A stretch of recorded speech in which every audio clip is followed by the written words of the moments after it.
So Democrat Adam Schiff got robbed in San Francisco. No one's really surprised because that's San Francisco. And, well, when your policies are as such, you will reap what you have sown.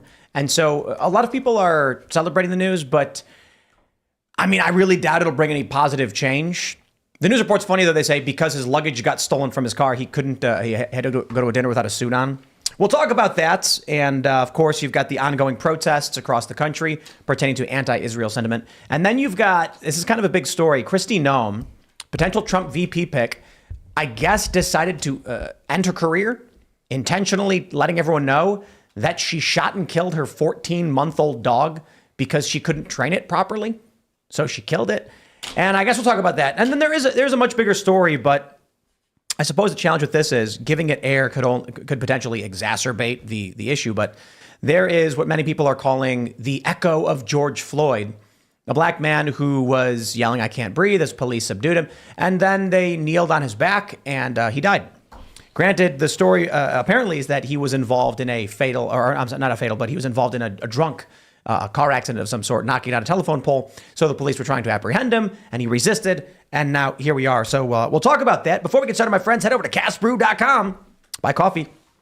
We got Appalachian Nights, everyone's favorite. I recommend Rise with Roberto Jr. as well. That's another very positive, another popular brand, another blend, man. When you support Casper Coffee, you are supporting our efforts to build physical locations where people can network, share ideas. So we greatly appreciate you guys supporting the show when you buy Casper Coffee. Also, head over to timcast.com, click Join Us, become a member to support our work directly, because this show is made possible because you guys are members. Without you, this show would not exist. And of course, as you know, YouTube just took down our 2 biggest episodes ever, and they're basically threatening us, saying at any moment they may ban us. And I think you get the point. They're not too happy with what's going on as it pertains to military policy and foreign policy. So people are certainly getting censored. So again, go to timcast.com, click Join Us, and you'll get access to our members only uncensored shows. Those are Monday through Thursday at 10 p.m., but also our Discord server where you can hang out with like-minded individuals and network. Networking is the most important tool in winning a culture war, so we need you to be involved. The Discord server, of course, like a chat room. They've got pre-shows, they've got after shows, they've got morning shows. Everybody's hanging out and having a good time. So consider supporting our work there. Smash that like button, subscribe to this channel, share the show with your friends. Joining us tonight to talk about this and a whole lot more is Auron Macintyre. Hey, man, thanks for having me. Who are you? What do you do? I've got a show over on Blaze TV, podcast, The Auron Macintyre Show, write columns over at the Blaze, and then I've also got a new book coming out, The Total State, comes out May 7th. Right on. Well, it should be fun. Thanks for hanging out. Phil's here. Hello, everybody. My name is Phil Labonte. I'm the lead singer of the heavy metal band All That Remains. I'm an anti-communist and a counter-revolutionary. What's up, Hannah? Hi. Well, my name's Hannah Claire. Yes, I'm sorry. Wow, Phil. I thought we were friends. Look, I got it out as soon as it stopped. I was like, "You're messing up. You're blowing it," and I was like, "All right." You self-corrected, and it is a double first name. I'm Hannah Claire Brimlow. I'm a writer for SCNR.com. That's Scanner News. I'm really grateful to be part of that team. Hi, Serge. Hello. Hope you guys are well today. Happy Friday. All right, let's go. Here's the fun story. Thieves snatch Rep. Adam Schiff's luggage in San Francisco. He gives dinner speech without a suit. Oh, poor him. Okay, the real story here is that crime is out of control. And I throw it back to that Benny Johnson video. I don't know if you guys saw that one where he was reporting on crime and got robbed in like while he's filming this video. Everyone's kind of cheering the story on because Adam Schiff, of course, is a Democrat who champions these policies. He's very anti-Trump. And the policies that he has pushed and championed as part of the Democratic Party has led to great suffering. And I guess when people say, hey, look, now he is, victim of these crimes as well, there's a bit of schadenfreude in there. I don't think it's going to change anything, though. Well, and I think part of it is that what I'm seeing widely reported is, everyone who goes to San Francisco is advised, do not leave anything in your car, anything valuable at all. And for whatever reason, this congressman who represents a California district that has a major city, it's like part of LA, was like, rules don't apply to me, no worries, this wouldn't happen to me. I mean, is this a sense of being out of touch, or is this just, people make mistakes and leave stuff in their car, but he should know that most major cities in California are extremely dangerous. I mean, SF is like the place, right, where it's like all happening. Part of me is like, this guy's like a deep state stooge. So he of course knows about this. And I guess there's a possibility that Democrats just don't read the news and they have no idea what's going on. So he's like, I can't believe this happened. Who would have known? I think at this point it's just very clear that liberals are incapable of self-government. They aren't able to enforce the law. They aren't able to have anything that's pro-social. Everything about their coalition is about destroying law and order. And so I think when the consequences come, they don't care, because ultimately the important part is using a narco-tyranny to govern a lot of people that they hate. Yeah, it does seem like it's something that happens to other people in their eyes, and it's not something you have to think about. It's interesting because I just pulled the crime statistics, but one of the areas that's in his congressional district is West Hollywood, which has seen a 137% crime increase in 1 year. That was in 2022. I mean, he knows that crime is bad. What was he thinking? And also, again, does it just not matter? Is he not thinking? I mean, I don't know what the hell he's thinking. Like, it's kind of obvious. You can look around and you see like a ton of homeless people and stuff. Like you can just use your kind of just gut instinct to be like, hey, this area looks like it's not a good idea to leave stuff in my vehicles. He has to know about, the policies of the rental car places that are like, telling people don't leave anything in your car or whatever. Like, so, I mean, it's funny that it happened to him, but I mean, I'm going to go with Auron on this one. And liberals are not capable of self-governance. He just has no idea what's going on, does he? I mean, It's out of touch, it seems like. No cause and effect. Yeah. Yeah. Well, and he has to worry because now his suitcase could be in the possession of a cross-dresser who works for the Biden administration, right? I mean, No, that only happens at airports and to women. Oh, okay, all right. And part of me looking at all this stuff, I'm kind of like, maybe this is just the ebb and flow of society, that we have made everything so safe and comfortable that those who normally could not survive in this environment are now capable of doing so and then achieving political power, which causes conflict. It's like the fourth turning. It's a Strauss-out generational theory. But I don't think it's necessarily that weak men make hard times is the easy way to put it. It's that there's just lack of responsibility across the board. I guess it's technically true to say weak men create hard times make strong men make good times, all that stuff. But what I see here is people vote for random chaos. I look at it more like just static. It's noise, right? There's no organization because the strong people allow the chaos to actually grow. Then the chaos overtakes the order, things go crazy, and then things so it's like an ebb and flow of order and chaos, I guess. there's just the fact that our society demands a social safety net. It totally glosses over the fact that the existence of a social safety net is saving people that otherwise would not be saved. And that means that and it's very Darwinian and stuff, but it's like if you have people that otherwise would die off or couldn't survive, with the social safety net, that's making sure that these people survive. So it's like, you're going to have a society, you're going to have a portion of your society that you have to do something with that can't function in society because of the fact that you have a social safety net, right? We don't allow people to just die in the street. So you have to have a society that says we acknowledge that we have a social safety net and we're going to do something about it. And that's something that California hasn't done. If you're going to have a social safety net, you have to have a place to put people that can't function in society normally. I feel like if we didn't have a social safety net, we wouldn't have people dying in the street. I feel like it is the creation of the social safety net which creates people dying in the street. It reduces the responsibility of families and communities to take care of people. Yeah. If you had smaller communities, if you had communities that weren't artificially created, people would feel a duty. They would know the guy at the end of the street. They would know the family he's connected to. They would feel compelled to do that. But when it's handed over to the government, they don't feel that. And so therefore they're like, well, that's someone else's problem. And that abstraction allows them to have this stuff. But it's not just that. I think there would be substantially less of that circumstance in the first place. We create a system where you are able to make a choice of, I won't work. Well, because someone takes care of you. Yeah. If we were talking about natural order and natural law, we would not have these problems because it'd quite literally be like, good luck finding food. You would be too busy trying to survive and find food.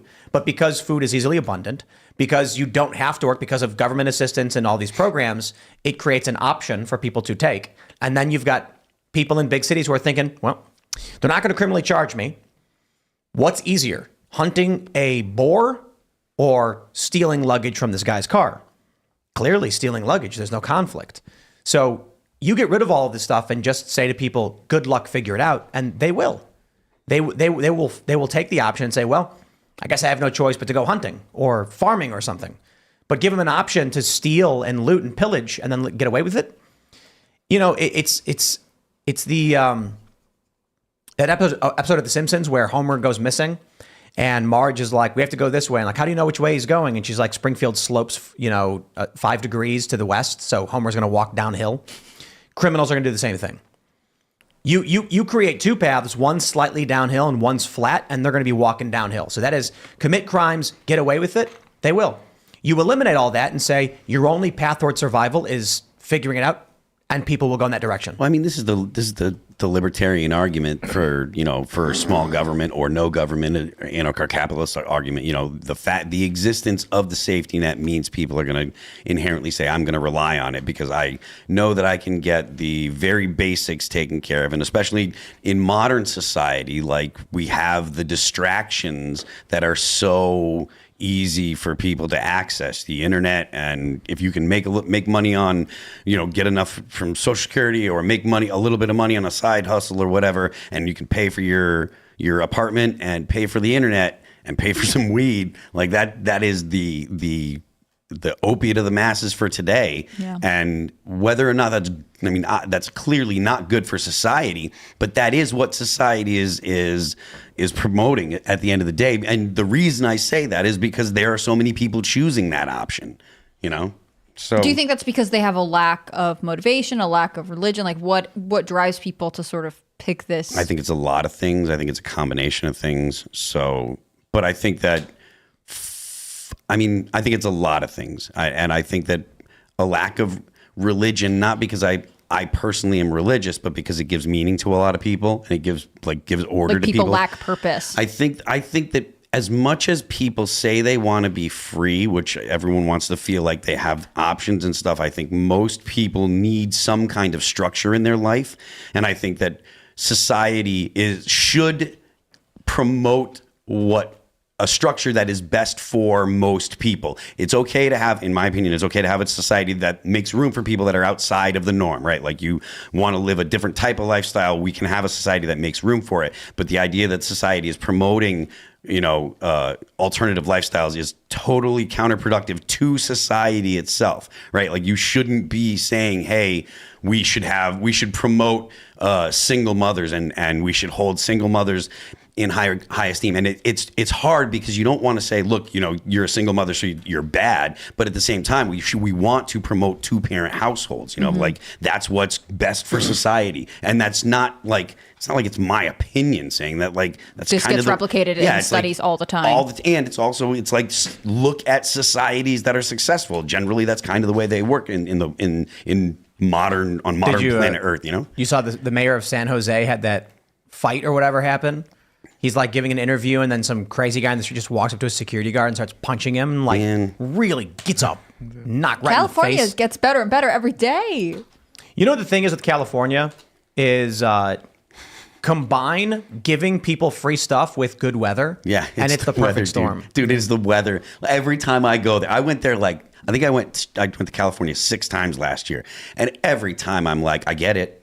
Yeah. I'm like, I'm not going to move here, but I get it. Gorgeous, you know what I mean? Like parts of California are awesome. Great. February, I leave New Hampshire, drive down into Hartford, get on the plane, and it sucks at 4 a.m. or whatever. Land in California, you're just like, oh, it's beautiful. No wonder why. Like, it's so nice. They can literally imprison people, and only the rich people can get out of there, But does that say something about the state that it only attracts like the people who have things easiest? Like maybe there's some continuity there between like connection between like the difficulty of life and the rhythms of life and how many people come there and end up just living outside and wasting away in that environment. I don't know. Well, I mean, it does. There is something to be said about people that decide to stay in like northern climates that are more difficult to live in. Like there are people that are like a little bit more like, I would rather be, in this kind of environment. Pardon me? Utqiagvik. Yeah, that's up there, right? In Alaska, those people are serious about their independence. But I mean, that's kind of like if you want independence, it's Florida or somewhere cold nowadays. But we did talk about this on the Culture War podcast this morning, that communists I have this backwards, but cold weather people tend towards community or communal or even communism, and that's why Canada is the way it is, because it's the people who survived there were people who relied on each other, and so they're very much just do what's you're told to do. Yeah. Maybe. Because And then you you can get freeze in parts of Canada, especially if you're completely by yourself. and then you get Florida people who are just like leave me alone or else, and Texas, communists like cold. That's it. There you go. I am sympathetic to the idea that the people that like decided to come to like New England or to the United States or whatever, like whatever wave of people it is, they are the people that are like tend to be more like, hey, I'm gonna go and make my life, as opposed to, people that are just like, hey, I feel a connection to this land or whatever, like, because there are people that are like, like I feel like I'm a New Englander, no matter, I'm probably always going to feel like I'm a New Englander. I think like, I always will too. And I'm first gen New England. Like there is something about growing up in that region. There, like the sense of history, the culture that's there, like it's unique. I think there are a lot of different unique regional cultures in America, and I think you're right. It probably does have to do with like who went there, right? Like I think.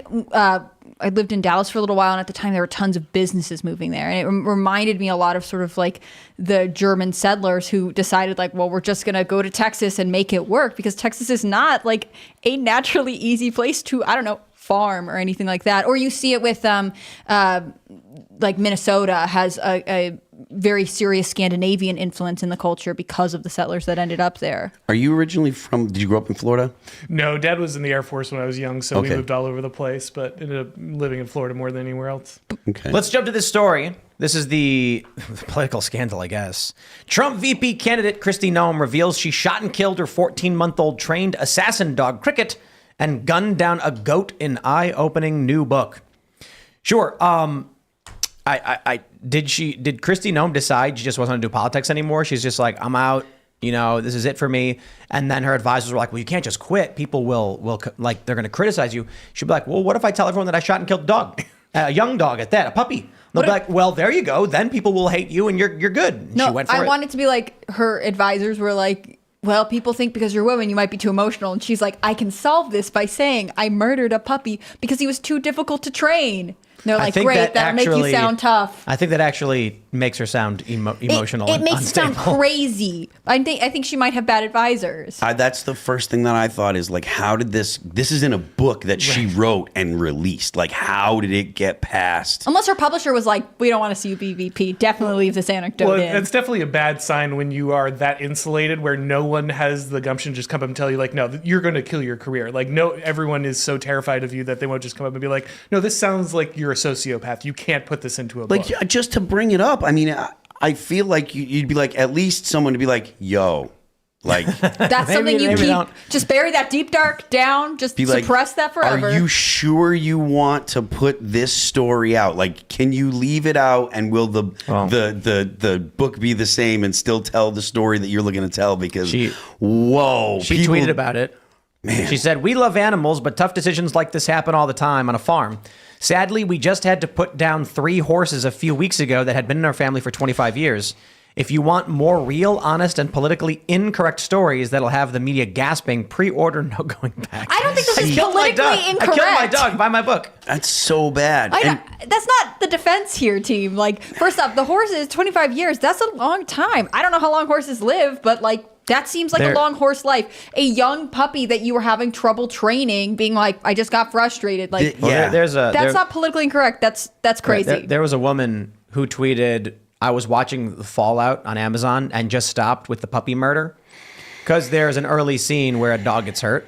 And then people had to immediately be like, no, keep watching. Like, there's no puppy murder. It's like, oh, okay.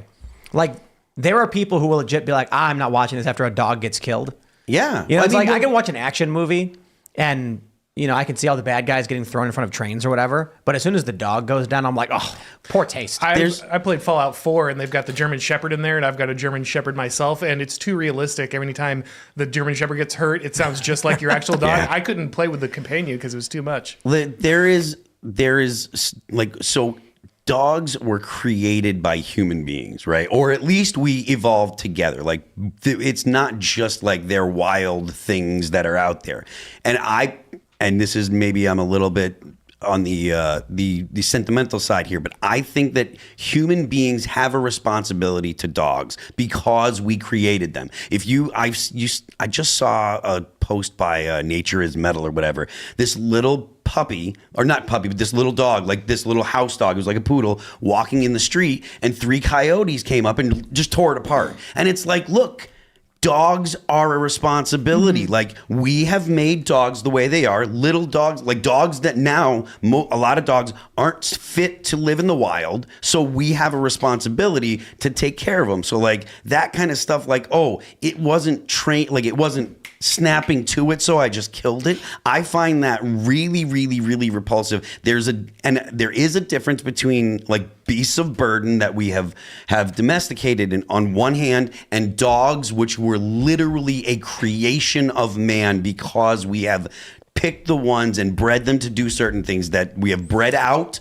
the feralness intentionally. So I really do think we have a responsibility to them. Well, and that's me especially on my soapbox. Real quick, I mean, look, these little dogs, they're no longer dogs, they're rodents. Fair. If your pet, if your small mammal can be captured by a bird of prey and taken and eaten, you don't have a dog anymore. I'm with you. Yeah, you know, like a German Shepherd, ain't no bird going near that thing, but a Chihuahua, it's just a meal for a bird. Well, and especially to your point with dogs, dogs are bred for purpose, right? So if you have a dog that is specifically a breed that is meant to hunt with you, and people are really serious about this kind of stuff, like either there's 2 things that can happen. Like either you're not very good at training it, which is not that dog's fault, and you should rehome it, or this dog is actually just not meant for the work that you needed to do, at which point you should also rehome it. Like there are German Shepherds are a great example, or Belgian Malinois, where like they do this with canine units all the time. Exactly. The police go ahead and adopt them out, and if they fail the training, they don't just go shoot them. There's Yeah, not right. some trench that they start mowing down dogs that fail police training. You get these really great videos of like my dog like failed out of police dog school halfway through, or like one that I saw was supposed to be a service dog for someone who was like maybe blind or something like that, and the dog kept bringing the person shoes, but just like different ones at random, or like diabetic dogs that will like remember that they're supposed to bring you a snack, but they don't really remember when they're supposed to do it. Like, it's great. Keep them alive. You don't need to shoot them. Well, there was one story I heard about a dog that was being trained to do like drug search, but it was too excited.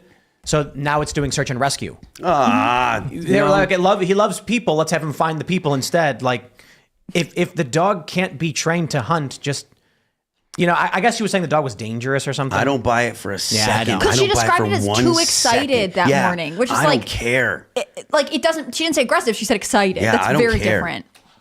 And I also think that like aggressive dogs have a place too. Like there are people who can handle them, and this person couldn't handle it. Like that's just irresponsible. Outside of the dog thing, again, is she just ending her political career? Was that the move? She doesn't want to be VP. It's impossible to tell. They went to her and said, "Look, Trump is going to pick you, and you can't say no because then his base is going to get mad at you. You need to poison this right now." And she's like, "I'll just say I killed the dog. Then no one will want me." I don't think anyone would have gotten mad at her if she'd been like, you know, I'm so honored that he thought of me as VP, but no, thank you. Also, I don't think that would have gotten to the point where like Trump would announce that he had asked her and she had said no. Like that's not going to be what What if happens. Trump is like, "She shot a dog and it's really good, so we're picking her." She's definitely just that isolated and checked out and insulated. There's just no way that she, had any understanding of how this impacted her career. She definitely wants to be VP, I think. It reminds me of how the Bidens treat their dogs, right? Because they also have German Shepherds, and famous. So I had like an older one when they moved to the White House. He was okay. He passed away. But the puppies that they've had while they've been in the White House bite the service members by like, it's like each one has bitten like 25 different times. They've had to like rehome both of them to a friend in Delaware. They would keep getting sent for like other trainings. Now, typically, again, I'm not a dog expert, but like a lot of dogs will bite because they feel stress. Like if you have a German Shepherd that's meant to protect you, if it has a high protective instinct, probably being in a busy White House with men in suits is like not it. You know what I'm saying? Even the Obama's got like what, a Labradoodle? I mean, Joe Biden doesn't know what room he's in. There's no way he's training a German Shepherd, and you would think he would get a professional, right? Like, remember when he was showering and the dog was in the bathroom with him or something? I thought that was his daughter. Well, that was a different one. Different D word. No, but he like broke his foot. And wasn't it something like he was He tripped over the dog or something? Something yeah, like that, like the dog actually, was in yeah. the bathroom with him while he was showering for There some is- reason, and then he got out of the bathtub and tripped, and then the dog took his towel, or I don't know. You know. Anything below waist height is a hazard for that man now because he's. Did you see AOC holding his hand? No, why? I mean, I feel like this is a political scandal. She's walking with him and she's holding his hand as he's walking. And people are pointing this out, being like, what deal are they cutting? And I'm like, no, he's going to fall. Right. Maybe there's a deal. I don't know. She's holding his hand to walk with him. She thinks he's fragile. Yeah. He's going to fall down. And you got to help Grandpa. I mean, good for her for helping the elderly. That's a good instinct, but not so great that it's our commander-in-chief. Rough times. If it makes you feel better, he's not running anything, so it's all. No, for that show. doesn't make me feel better. It just makes me feel lost. What if AOC is the shadow president? No, it's Barack Obama. If there is a shadow president. Well, didn't he go to London recently? Obama? Yeah. He went and met some like politicians in London or something. People were like, Richie Sunak, I think is the prime minister of the UK now. I think. Well, yeah, Obama was seen having some meeting in London or whatever, and people were like, "What's he doing there?" It's like leading the United States. Yeah. What do you mean? He's just trying to smooth whatever's going on. Yeah, you were right. It was the prime minister of the UK. He met with the prime minister. Yeah. Obama met with the prime minister of the UK. He drops in for a cup of tea with UK Prime Minister Richie Sunak. Look, Hillary Clinton was doing that kind of stuff too.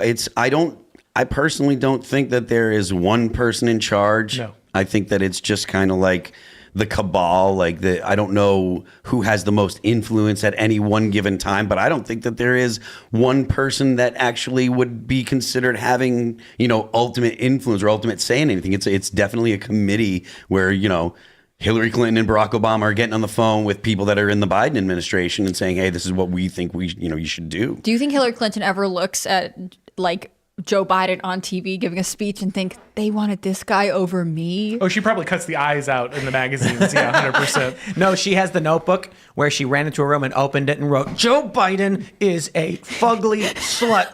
She's not mad the at Joe Democratic Biden. burn book must be incredible. Yeah. She blames Burn Donald book. Trump. She has, of all the people in the world, there is no one that hates Donald Trump more than Hillary Clinton. And I'm sure that. Who does she hate second to Donald Trump? Who does she? I don't know. Joe Biden.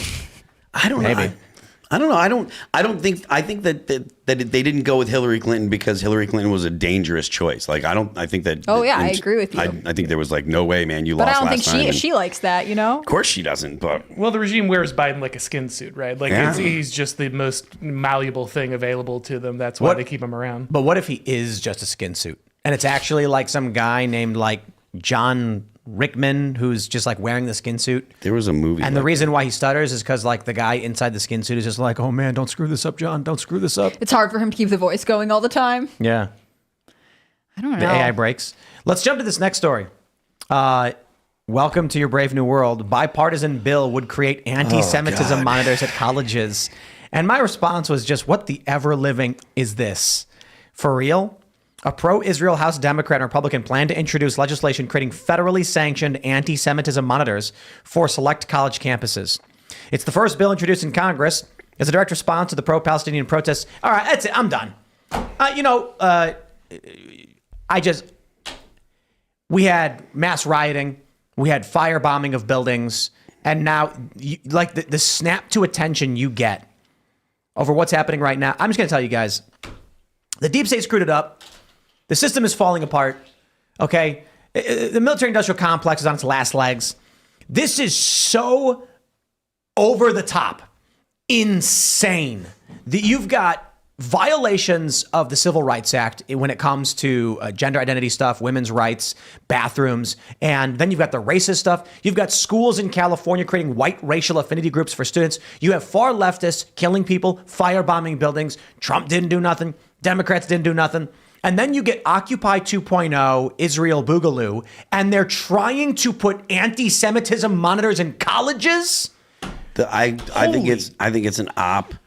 The left, and now they're going to go after free speech because then they can go ahead and say, oh look, we're trying to prevent anti-Semitism. We're going to go after free speech. They're after free speech anyways. They're going to use this as a. The left doesn't have to go after it. The right is going after it. Well, yeah, they're doing it for. But the same people who have been crying about safe spaces Insane. and we're the champion of free speech for the last 10 years on college campuses, now they're ready to send in the National Guard. They watch the cities burn down. They watch the border get invaded. You can't get anyone to any of these places. There's been anti-white racism on all of these things for years. But now, all of a sudden... Guys, I figured it out. Here's what we got to do. We got to go to Mexico. And No, I'm out. No, hear me out. You're gonna be totally. Then when the migrant caravans are coming, what we have to do is give them T-shirts that say "Intifada, Intifada," and then when they come to the border, then they're gonna be like, "No, those people cannot come in."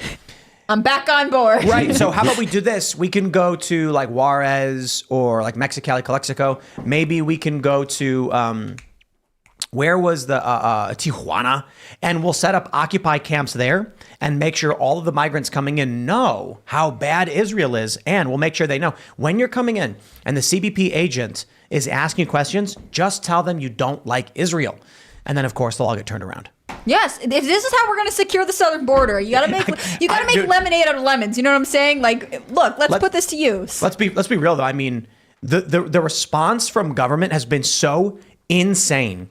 They've jumped the shark. This is shark jumping territory. Mike Johnson saying we're going to pull federal funding and send the National Guard if you don't stop speaking bad about Israel. It's like, holy crap! Are you guys kidding me? You've lost all credibility.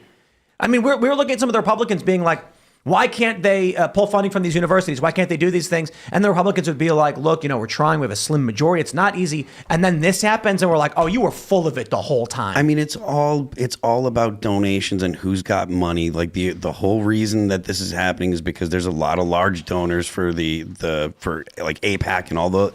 It's all about who's throwing money at the Republicans and stuff, because that's what makes DC run and That's stuff. what makes the world run. Well, yeah. One sec. One second. I'm getting a phone call real quick. Just keep talking. Well, and that's the best part between. Oh wait, there was. Sorry, Israel is great. They've done nothing wrong.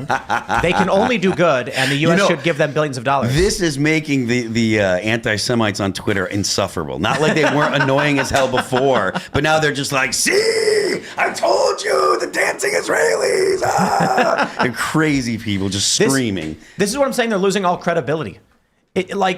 Yes, the TikTok ban is very obviously this came about when this anti-Israel content popped up. Donors freaked out because many of these donors are pro-Israel, or many of them who do military contracting have business interests. Many people with religious interests, and many and people in the United States military who have Middle Eastern conquest interests were like, okay, now we're going to crank it all the way up to 11.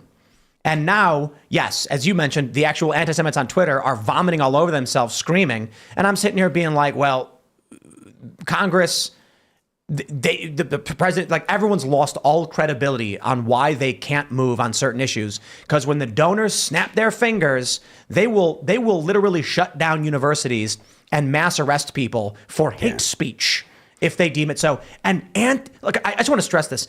Anti-Semitism monitors, they have policies barring white people and Asian people from going to these schools. Yeah, I mean, it's very clear that the Republicans are just throwing this away on top of everything, because this is internecine warfare in the left. The coalition is pulling itself apart. You have the establishment that supports Israel. You have the Vanguard that is very anti-colonialism, has all of this kind of Black Lives Matter, pro-Palestinian. The mainstream wants to follow the Vanguard, but they can't because of the way power is set up. And so what you should be doing is just standing back and watching the left tear itself apart. But of course, the Republicans want to swing in and save them from their own self-destruction. Let them riot on the school campuses. Let them burn the institutions to the ground, just like they did the cities. It's fine. No, but it's fine. Let them do it. But it shows you what their real interests are. Yeah. The Republicans claimed they couldn't do anything about wokeness and DEI. We have a slim majority. Oh no, we're trying. What is it? When this bill came up in the Senate with the Ukraine, Taiwan, Israel funding and TikTok ban, Rand Paul didn't even vote on it. What was up with that? I mean, honest question. Why didn't he vote? I don't know. He didn't vote. I don't know. It's kind of, maybe it's meaningless. meaningless. Like he wouldn't vote. Like he wouldn't vote either way because he doesn't want to anger anyone by voting against it, but he doesn't actually believe in it. So he doesn't want to vote yes. So you just vote, present or whatever. I just feel like now the deep state is in absolute free fall. Look, when you operate the facade, when you have the masquerade of what we can and can't do, why we can and can't do it, people will play along, right?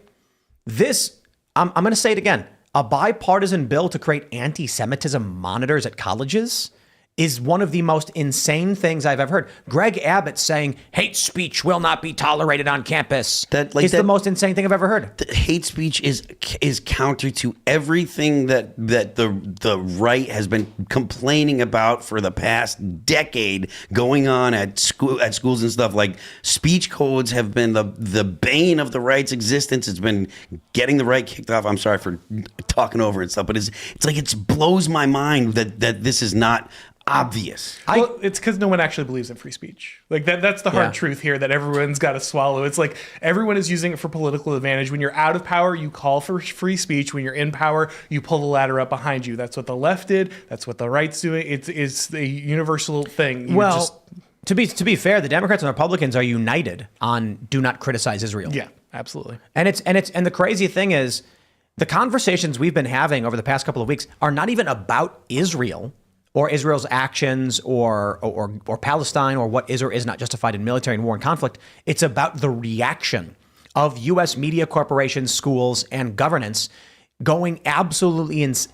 Look, I'll put it this way. If you want to make people believe that you care about free speech, if you want people to believe you are allowed to criticize the military actions of Israel and that stuff, this is the opposite of what you do. Coming out with, like, we're going to send in the National Guard, we're going to pull funding, we're going to arrest all of you, and then we're going to put monitors in your schools. The Republicans on this one, Mike Johnson included, are basically saying we've been on board with communism the whole time, and of course you can't criticize Israel. So they've lost all credibility. Now it's like, it's patently clear. It's like, oh, wow, it really is just about Israel. If they came out and said something like, look, free speech is totally allowed. Actually, Florida did something like this. They said, you're allowed to speak, you're allowed to protest, you're allowed to gather, no tents, no seizing of public property, all these things. And I'm like, right, okay, that I agree with. If they came out and said, we have no problem with people criticizing Israel. The problem we have is there's a guy over there saying he's Hamas. The problem is people are donating, saying they're giving money to Hamas. That is why we are going to take action against this. Instead, they're like, they're anti-Semitic, so we're going to shut the whole thing down. It's like, okay, well, hold on there, man. You're either not articulating this properly, or you never actually cared about the speech in the first place. You're just mad they're criticizing your foreign policy. And I tend to think it's the latter, right? Like, it is ultimately about their political interests. It's not about upholding the values of the country or about upholding the tenets of free speech, in my opinion.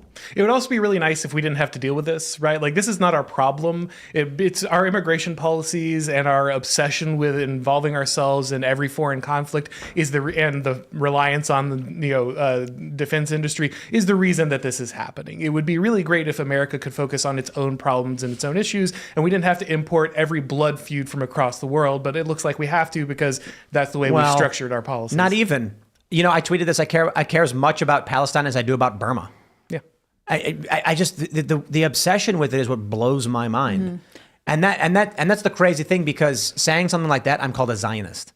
I just wish all of the young people were actually rallying for, I don't know, a border wall or, the end of the issuing of federally backed student loans, right? Like, things that really affect their future and their lives and their nation's economy. But instead, for whatever reason, probably because they all know the buzzwords surrounding it, you're totally right, being taught colonists bad has made it so a generation of young students are like, oh, I know where I'm supposed to line up on this issue. So rather than using critical thinking, they're just like, well, this is what everyone's talking about, so I'm going to do it. Like, it bothers me so much that they don't care about the domestic policy, but they are willing to do, crazy things for an international war that affects very few of them ultimately. I'm of two minds on this. The first is, certainly the deep state, the intelligence agencies, can't be so inept that they would enact plans such as these, which result in people shifting away from supporting Israel and genuinely believing that free speech is not being tolerated and they're violating people's rights.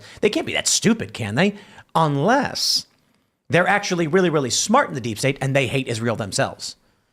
It's the wokeness getting away. It's the vanguard pulling the mainstream away from its controlled ideology. I think that the Kool-Aid that they've been selling, they've been drinking for too long. Their activists are now deeply involved in it, and they're demanding that the more controlled mainstream go along with them. And to be fair, I think the mainstream would rather if they could, but they can't. But do you mean like intelligence agents? Like, are there woke intelligence agents? They hate Donald Trump. They're super woke, and they hate Israel too.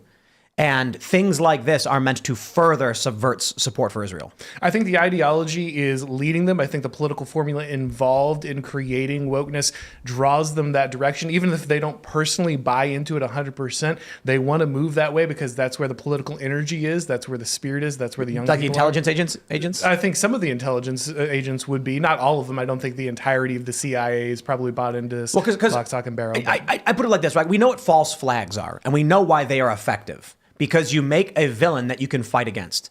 We had Ian brought up this AI translated Hitler speech. Joe Rogan had been talking about it, and so he played some of it. And the fascinating thing was how what's the right word? Dejected his speaking actually was, complaining about European authority, but then all of a sudden just saying, "And the Jews!" Like It was very whiny.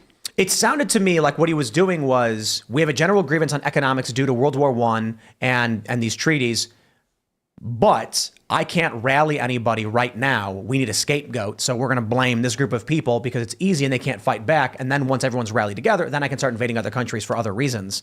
And so going back to my point about like false flags, we know why it works. You create an enemy, you can rally everybody to go fight that enemy. This is like the inversion of that. And I'm like, is the deep state really that stupid now? Where they're like, hey, I got an idea. Let's propose the stupidest things in the world that make people believe that like there is no free speech. You're not allowed to criticize our foreign policy, and we are the bad guys actually, and the U.S. is bad. This kind of thing right there is going to actually bring like anti-Semitic identitarian types aligning and protesting with communists, which, like, I guess has happened in some capacity. But now these protests are going to attract literally anything. Here's what you're going to see. There's going to be genuine anti-Semitic individuals, and they're not going to say anything about anti-Semitism. They're going to be like, wow, okay, I'm not going to tell them what I really think, but I'll go down there and support them because I hate Israel too for different reasons. And you're going to create a united front of weird political backgrounds, all just hating Israel by doing things like this. The only fault that I see in your theory is that the right that hates Israel and Jews, they cannot stop talking about it. There is no subversion at all. They're going to tell you over and over and over. They're going to tell you at length, and they're going to tell you to watch this video, and they're going to keep telling you. And then you get those people uniting with like Farrakhan and the Women's March organizers who all believe these things. And then all this does is actually damage support for Israel. So I'm like, then are they doing it on purpose? Like, is the deep state being like, guys, we're totally done with this operation, and now we need to generate public support against Israel? There's a lot of rumors that they hate Netanyahu, right? And the purpose is to leverage him out. And well, I mean, Nancy Pelosi just called for this, right? Yeah, right. And so I think that is a consensus among many people is that's the actual purpose. But that's something that is a U.S. policy, like that they're interested in. It's not like whatever the name, I forget the guy that would replace Netanyahu, the opposition leader.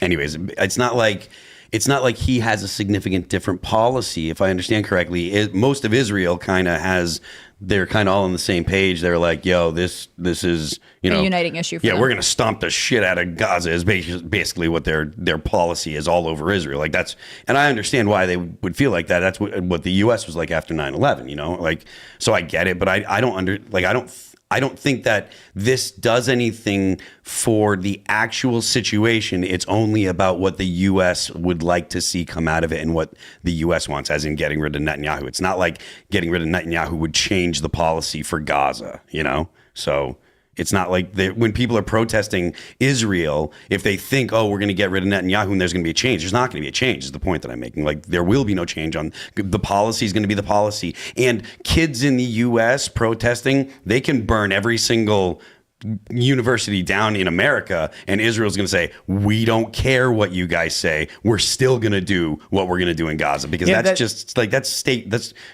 geopolitical government stuff. I don't understand. This is why, look, my only real conclusion, if I was to look at everything holistically, is there is no plan.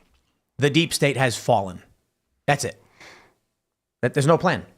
There's no beneficial outcome for foreign policy in these protests. Storming the universities and purging these protests doesn't benefit anybody. It makes it worse. The protests themselves don't actually accomplish anything. They don't do literally anything. So it seems like this conflict that we're seeing right now is a chicken with its head cut off. I think that it's a decentralized network that really drives what you're calling the deep state and what I would wider call the total state, because it goes well outside just the government apparatus. I don't think there is one central source of decision making, and so I think what you're seeing is internecine warfare. You're seeing the different organizations and the different factions bumping up against each other, and that's why it feels like there is no plan, because there's a general direction that they move. There's a general direction that the narrative and that power and their shared moral identity moves them in towards, but I don't think it actually is like one unified plan, and they're laying it all down like, first we do the protests and then we take out Netanyahu, and then I don't think that's the case. So how does this resolve itself? If it's sort of interfighting, does someone rise to the top? Who has the advantage in this? I think that what you're going to see happen is that the mainstream is going to go ahead and assert its control over the woke, but the woke are going to get a larger percentage of the pie. They're going to have more power inside. And this is what we usually see with the new Left Vanguard. They usually come in and secure larger and larger wedges. That's why the ideology has spread in these different institutions like corporations and things. And so the people who were on the outside and were crazy and were usually gate kept outside have now been let more and more into the educational institutions, into the boardrooms, this kind of thing. And I think what you're seeing is an incremental march of the Vanguard taking over the mainstream.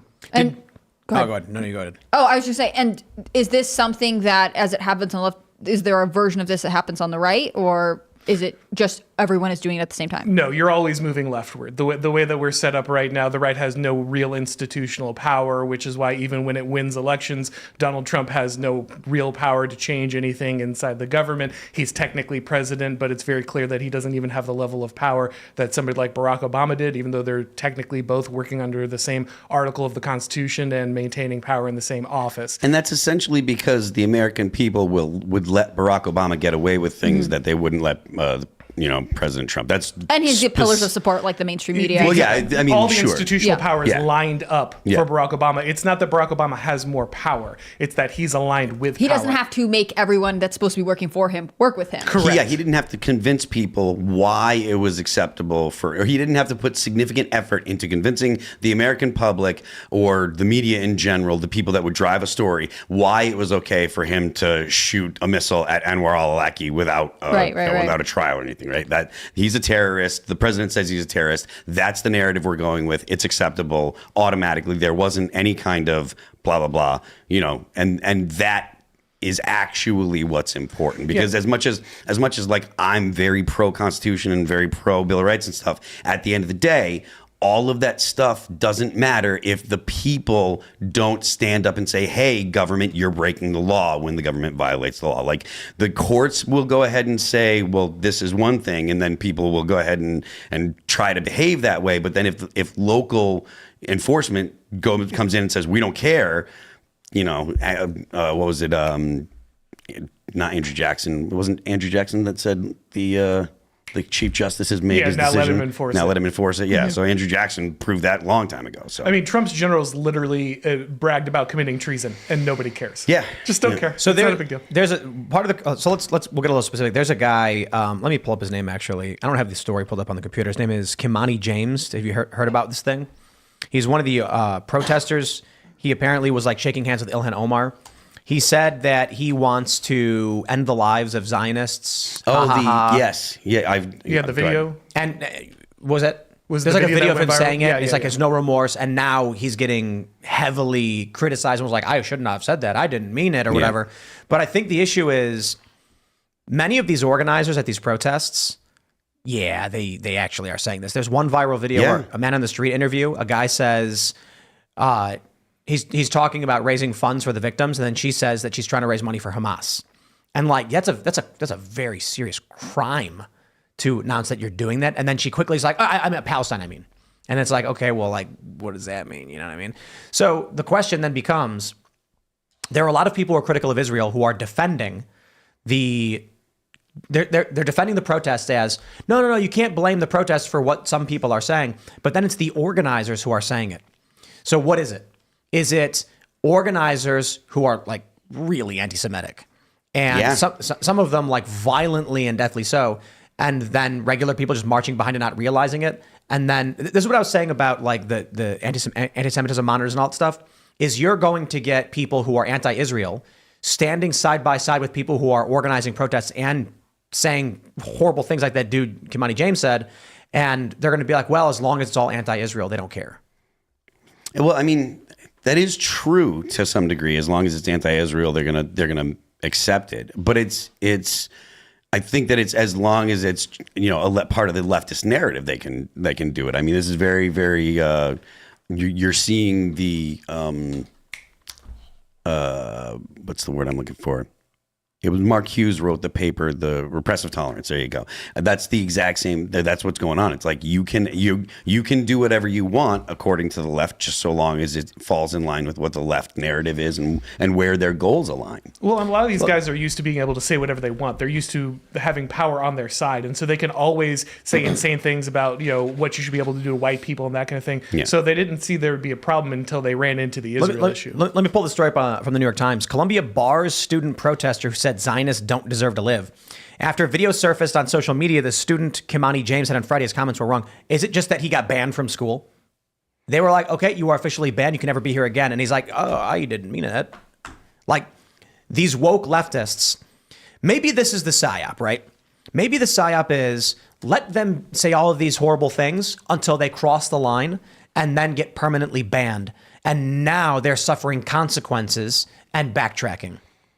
Or is it just that this is the line of where they say you can say all those other awful things, you can push all those other awful communist ideologies, but don't you dare say bad things about Zionism. I mean, I just think that lobbies. really is the case. Like they targeted a group they're not allowed to target. They've been getting away for this for a very long time. I think it's pretty obvious. It's hard to look at the evidence and see anything else. I just Google searched this person's name, and his college admissions essay was published by Medium, and it's all about systemic racism and how he's affected by it, which I find it so tiresome that the left is shocked by the fact that they allowed their academic institutions to become intensely progressive and to back these ideas, which they confirm by accepting students who were like, this is my stance, and by not supporting equity. And then they're like, wow, so crazy that these are happening. The students are angry. I don't believe any of the teachers don't know it.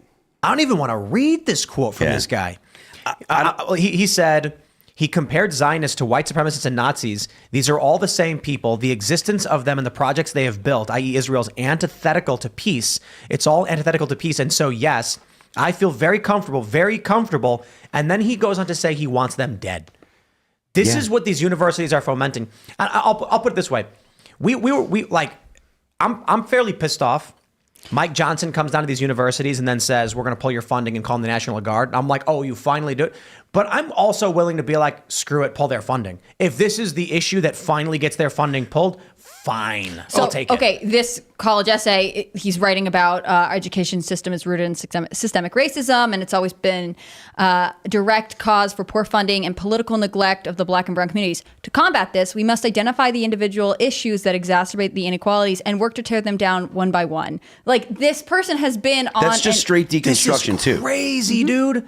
He said, be grateful that I'm not going to read the quote, that he's not going out committing murders. Right. This is what these universities have built, accepted. They push extremism. Pull their funding.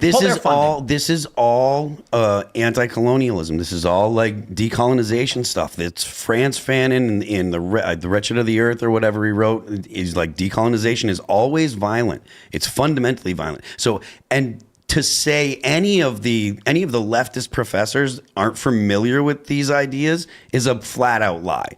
Because I'm sure everybody in the humanities has read Franz Fanon. They know what decolonization is. They know how the people that have come up with these theories, they know how they think. They know what's in the text. And it's not something that I'm reading into the text. It's articulated in the text. It is always violent. Let's get into the classical liberal conundrum that we face. Because we were talking about this with, it may have been with Adam Johnson, lectern guy. About the limits of liberalism. We all say we want free speech, and that means supporting the speech of people you don't like. And I'm like, man, if we've got these protests and they're literally calling for murder, literally, there's a challenge. The left claims that people on the right are. They're not.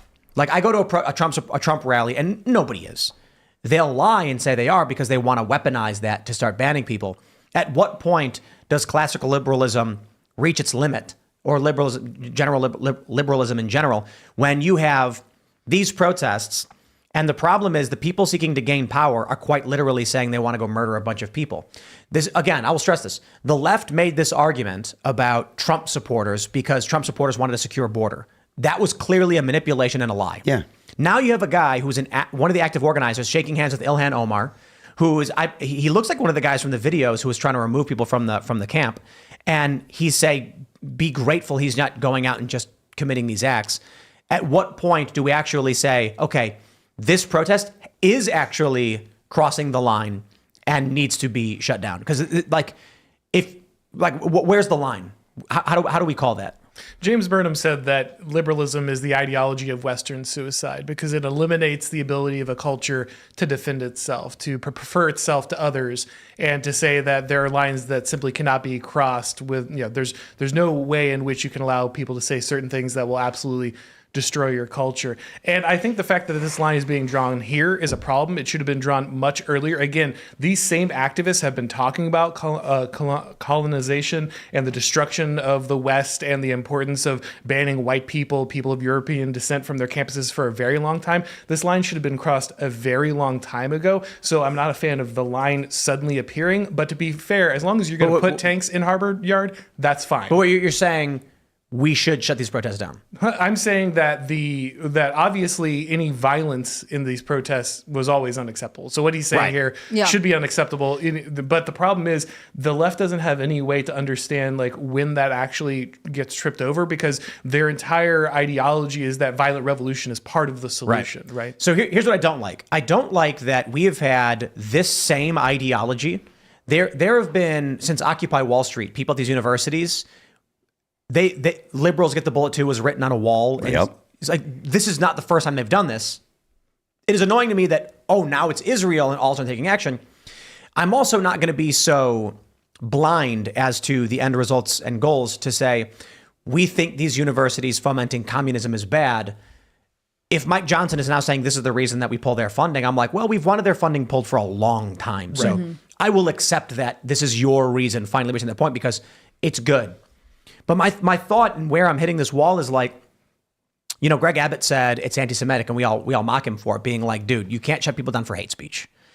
But then you see the degree to which these people are actively trying to or encouraging violence. And then I'm kind of just like, do we eventually get forced into that point where that the left has actually bragged about, the Karl Popper meme, that they have become so violent and intolerant, they firebombed buildings, they took over street corners, that eventually we just say, okay, liberalism is for the liberal and you aren't liberal, so now we're gonna bring in the National Guard and the police to secure the campus. So I am sympathetic to the idea that liberalism is an internally working system, right? Like, it only works for liberals. So if you're an illiberal person and you are saying, look, we are going to use the state to clamp down on you for whatever it is, like if that's their goal, or if they're going to be subversive, right? Liberals, one of the features of liberalism is you take the person that you're interacting with, you take them at their word. The point is, I'm going to assume that you're telling the truth, right? So the liberal starts at a deficit, starts in a vulnerable position, because you're assuming good intentions of the person that you're dealing with. If you're not a liberal, right, if you don't have that worldview, if you're a postmodernist, or you have any type of authoritarian opinion or a philosophy or whatever, then dealing with liberals, all you have to do is just lie to them, and it's as simple as that. Here's the issue I take. The left made these arguments about white supremacy and all that stuff, and they were like, if you're if you believe in scheduling and meritocracy, you're a white supremacist. And these people, that's insane, right? They say you're racist if you don't believe in our communist ideas and stuff like this. The issue I take is that same ideology falls onto the word Zionism. And we've talked about this. I've been called a Zionist simply for saying that Israel is a country. There are many people who believe it's not. They believe it's a colonial move and that it's actually Palestine with a fake name slapped on it.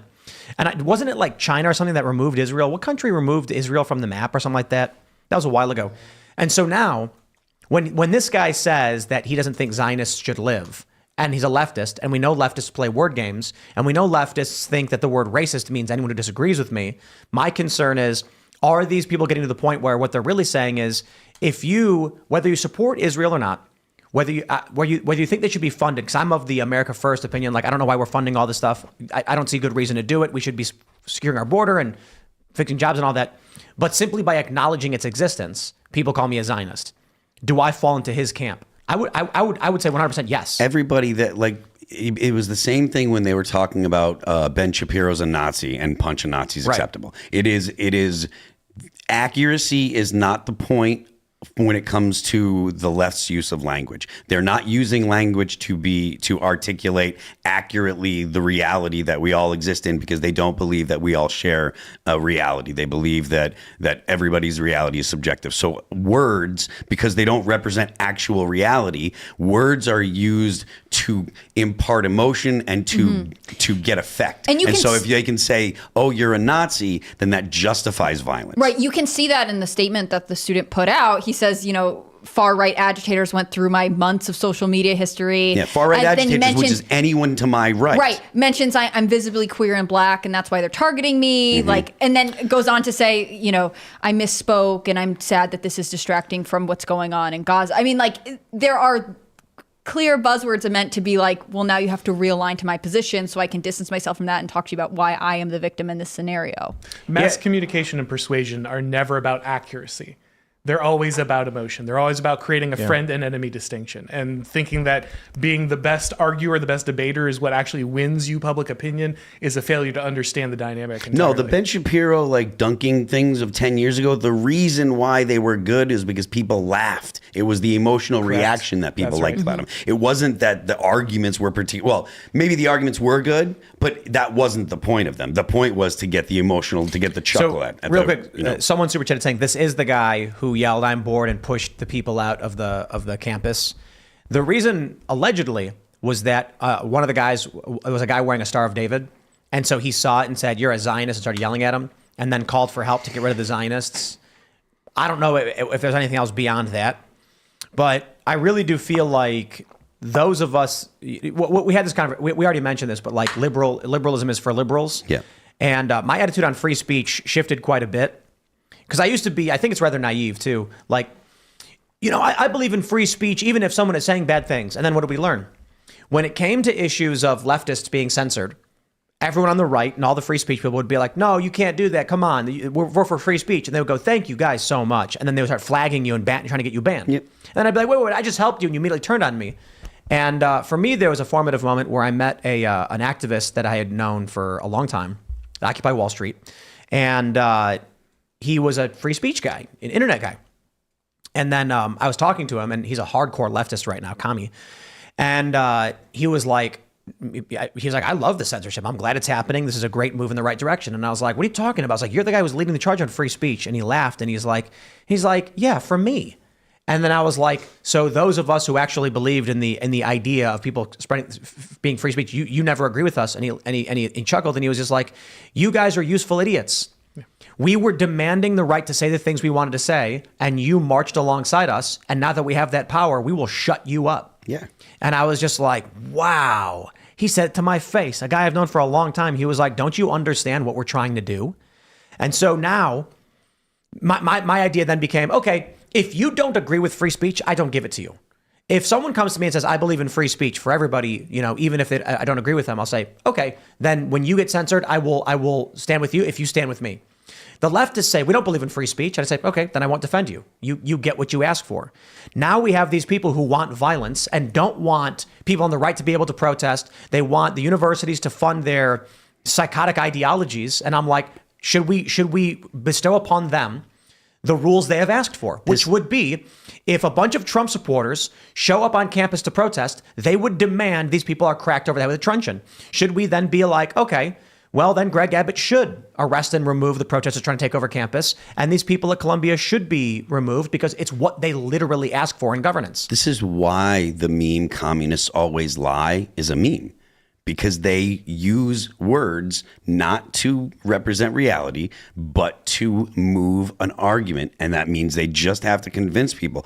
Like when people made jokes about Jordan Peterson talking about postmodern Marxists and stuff out there, not that they don't work together and blah, blah, blah, blah, blah. But the postmodernist part is they're going to select arguments not based on their representation of reality, but based on their effectiveness. And if they can make an argument that persuades people, it doesn't matter if it's true or if anyone believes it's true, it persuades people, they'll throw that argument away and make the opposing argument later. And you see this over and over and over when you end up listening to a lot of these leftists talk. This is par for the course for the philosophy that they have. And I kind of make the argument all the time that what we're dealing with is people that are struggling with philosophy because the old philosophies that we kind of had have come under significant stress and they're being tested, or if they're fit for the 21st century. The question is, should we, the communists who want the power of government, who cheer the Black Lives Matter protesters, say defund the police, but then the police show up to a guy's house in Milwaukee and arrest him and they cheer and celebrate for it. They clearly don't actually, they don't want to defund the police. They want the police to do what they want them to do. Yeah. So then is the only thing we can do is to actually be like, don't allow leftists to protest. Well, I mean, you can allow them to protest, just don't allow them. I suppose you just have to say, look, we can't allow anyone to violate the law. I mean, we have to. But the point I'm making is, if this guy and his friends come out and say Trump supporters shouldn't be allowed to hold rallies, the police should stop it because they're violent white supremacists. I say, oh, you think violent supremacists should not be allowed to hold rallies? Okay, cops, kick them out. That's the government. They literally asked for it. They said, this is how we want to be. Golden rule. Do unto others as you would have them do unto you. If you say the right can't rally or protest, and this is where I'm at. Look, Antifa shows up to Gavin McInnes's speech. They attack, they threaten people, they throw things at people. It's the Proud Boys who go to jail for it. Trump supporters it wasn't even Trump supporters, it was anti-censorship activists in DC held a rally. Antifa shows up and starts fighting them. A handful of guys show up in front of a hospital protesting mask mandates. Antifa shows up and starts beating the crap out of them. And in the UK, you can't even pray silently outside of. Right. So that my attitude becomes, why would they be mad if they get the government they asked for? Look, liberalism cannot solve this problem. And the reason it can't solve it is very simple. It's designed only to resolve problems with people who share very similar worldviews. It cannot resolve problems with people who have radically different worldviews. You cannot reach a consensus through logic or discussion unless you share a similar version of reality, a similar version of what the world should look like. When it's radically separated, it does not work. So what is real quick, the fear is, if we say, fine, Greg Abbott, send in the troops, we agree, don't let them protest, then we effectively sign off on the government doing it to us when we do protest. And that's the fear that liberals have. The government's going to do it to us either way is the point. So then is the attitude like, well, we're in it, let her rip. New York NYPD go in and get the protesters out. I don't think, again, because of this specific issue and because of where they've drawn the line here, I have a general problem with the way that this is finally being reacted to. But the wider question of how this gets resolved is that you are never going to have a situation where you can just be like, oh, well, we can't do that because the other side will do it to us. They're already doing that. They're already doing all the things that you're scared of. That's my point of like Antifa showing up and beating people. It's like for a decade now, I have been watching these protests within, I should say, for a decade with 8 years active involvement, going down to like Berkeley. I went to Berkeley before they were going to do some rally. It's like 2 days before. And in this park, they have set up ledges you can skateboard on. And I'm hanging out there, and these guys threatened me simply because they had heard of who I was, and I wasn't on their side. Regular, just like, it's an empty park, there was no rally. And they're threatening me, and then one guy, an older guy, intervenes and is like, "Leave him alone. I don't care. Like, guys, don't bring this here. We're trying to skate." And I'm like, "That's crazy." The next day, far leftists show up and literally threw explosives at old people. In one of my videos on my which is now the Culture War channel, youtube.com/Timcast, I had a video where it's like some 60-year-old woman waving a little flag. They were throwing M80s. They were making makeshift explosives. And so I'm like, the worst thing that's happening to them is the police are saying, you can't sleep here, it's time to go home. And still, we keep finding ourselves in this position where we're like, let's defend the left and allow them to protest. I'm kind of at the point where I'm just like, you're right. They've been doing it to us for a decade. It's already happening. I'm not going to shed a tear over the cops going in and telling them you can't sleep in the park anymore. I mean, So go ahead. you go. No, you go. So you brought your book, Total State. What is it that you think is the solution? Because I know we were talking a little bit beforehand about local stuff and things you can do for your community and stuff. Those things are not applicable to the federal government. Yeah. And regardless of those things, you're still going to have attempts at consolidation of federal power by the left. So what would you consider would be the solution or the proper course of action now? Obviously, we're skipping to the end of a very long argument. Sure. But yeah, I don't think this problem is resolvable at the federal level. I don't think that we have the level of national unity or shared values or understanding or vision in order to actually affect a national solution. Are you national divorce guy? I think that we're already seeing a natural separation. I think that places like Florida are already creating a scenario where they are defying the government. Ron DeSantis just said, we're not going to enforce any of Joe Biden's new, trans Title IX stuff. That's going to get more and more of a thing. Greg Abbott fighting back a little bit against the border stuff. You're going to see more and more of this. And as the states that are more competent tell the government no more and more often, more people are going to want to move there. And then you have a problem where okay, now the federal government has a put up or shut up moment, right? Where your sovereignty gets checked. Are you really going to force these competent governors who are making the lives better in their places to go ahead and bend to your will so that their lives become worse? Are you really going to send the National Guard? Are you going to send the Army? I doubt that they would. Okay, so hypothetical though, right? You're saying that because essentially we're going right up to the line of national divorce, right?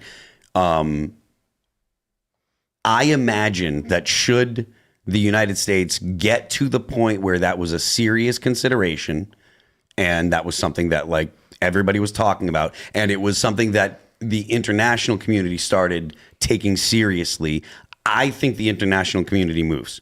What do you think about that? And what do you think that would do? What do you think China would do? Because it's also my inclination or my gut instinct or feeling is that China doesn't just stay on their side of the planet. I don't think that they are looking to have the same kind of hegemony that the United States and the West has, but I do think that their goals might change if the United States were to become multiple states. To be clear, I don't think there's going to be any kind of formal secession. I think that question was answered however you feel about that in the 1860s. Sure, okay.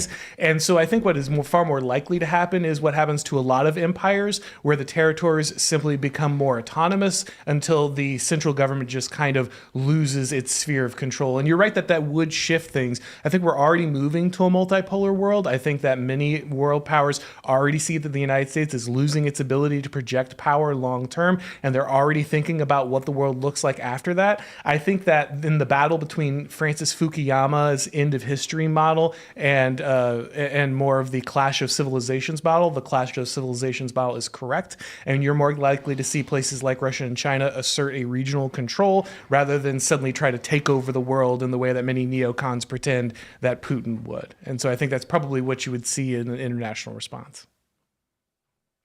What's your fear going forward? If we're about to head into an election year, what do you think is the worst thing that could happen to us right now?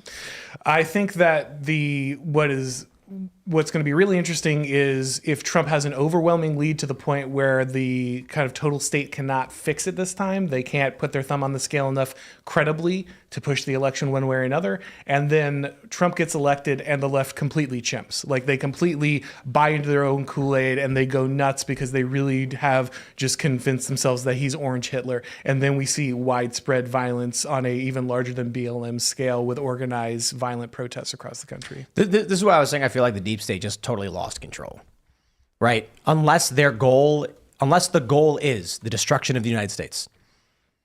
I think that they care more about their power than they care about the United States. So I don't think their goal is the destruction of the United States. I just don't think they can imagine the United States as an entity that they could actually take care of. The left's goal overall is the destruction of the United States. I think, just because they want to see, like, they would like to see communism. I wouldn't put it that way, because I think that's projecting like a maniacal nature onto your enemy. That's incorrect. I think that they want the revolution to happen. Yeah, they think it's the salvation of the United States, because the United States is at its core really a evil and racist thing, and its deconstruction is the real value. So I don't think it's so much that they want the destruction of the United States. They want to remake it. You have to understand, the left is a coalition of people who hate the Chuds. Their entire coalition is motivated by the idea that they hate white middle America and they have the authority to rule over them.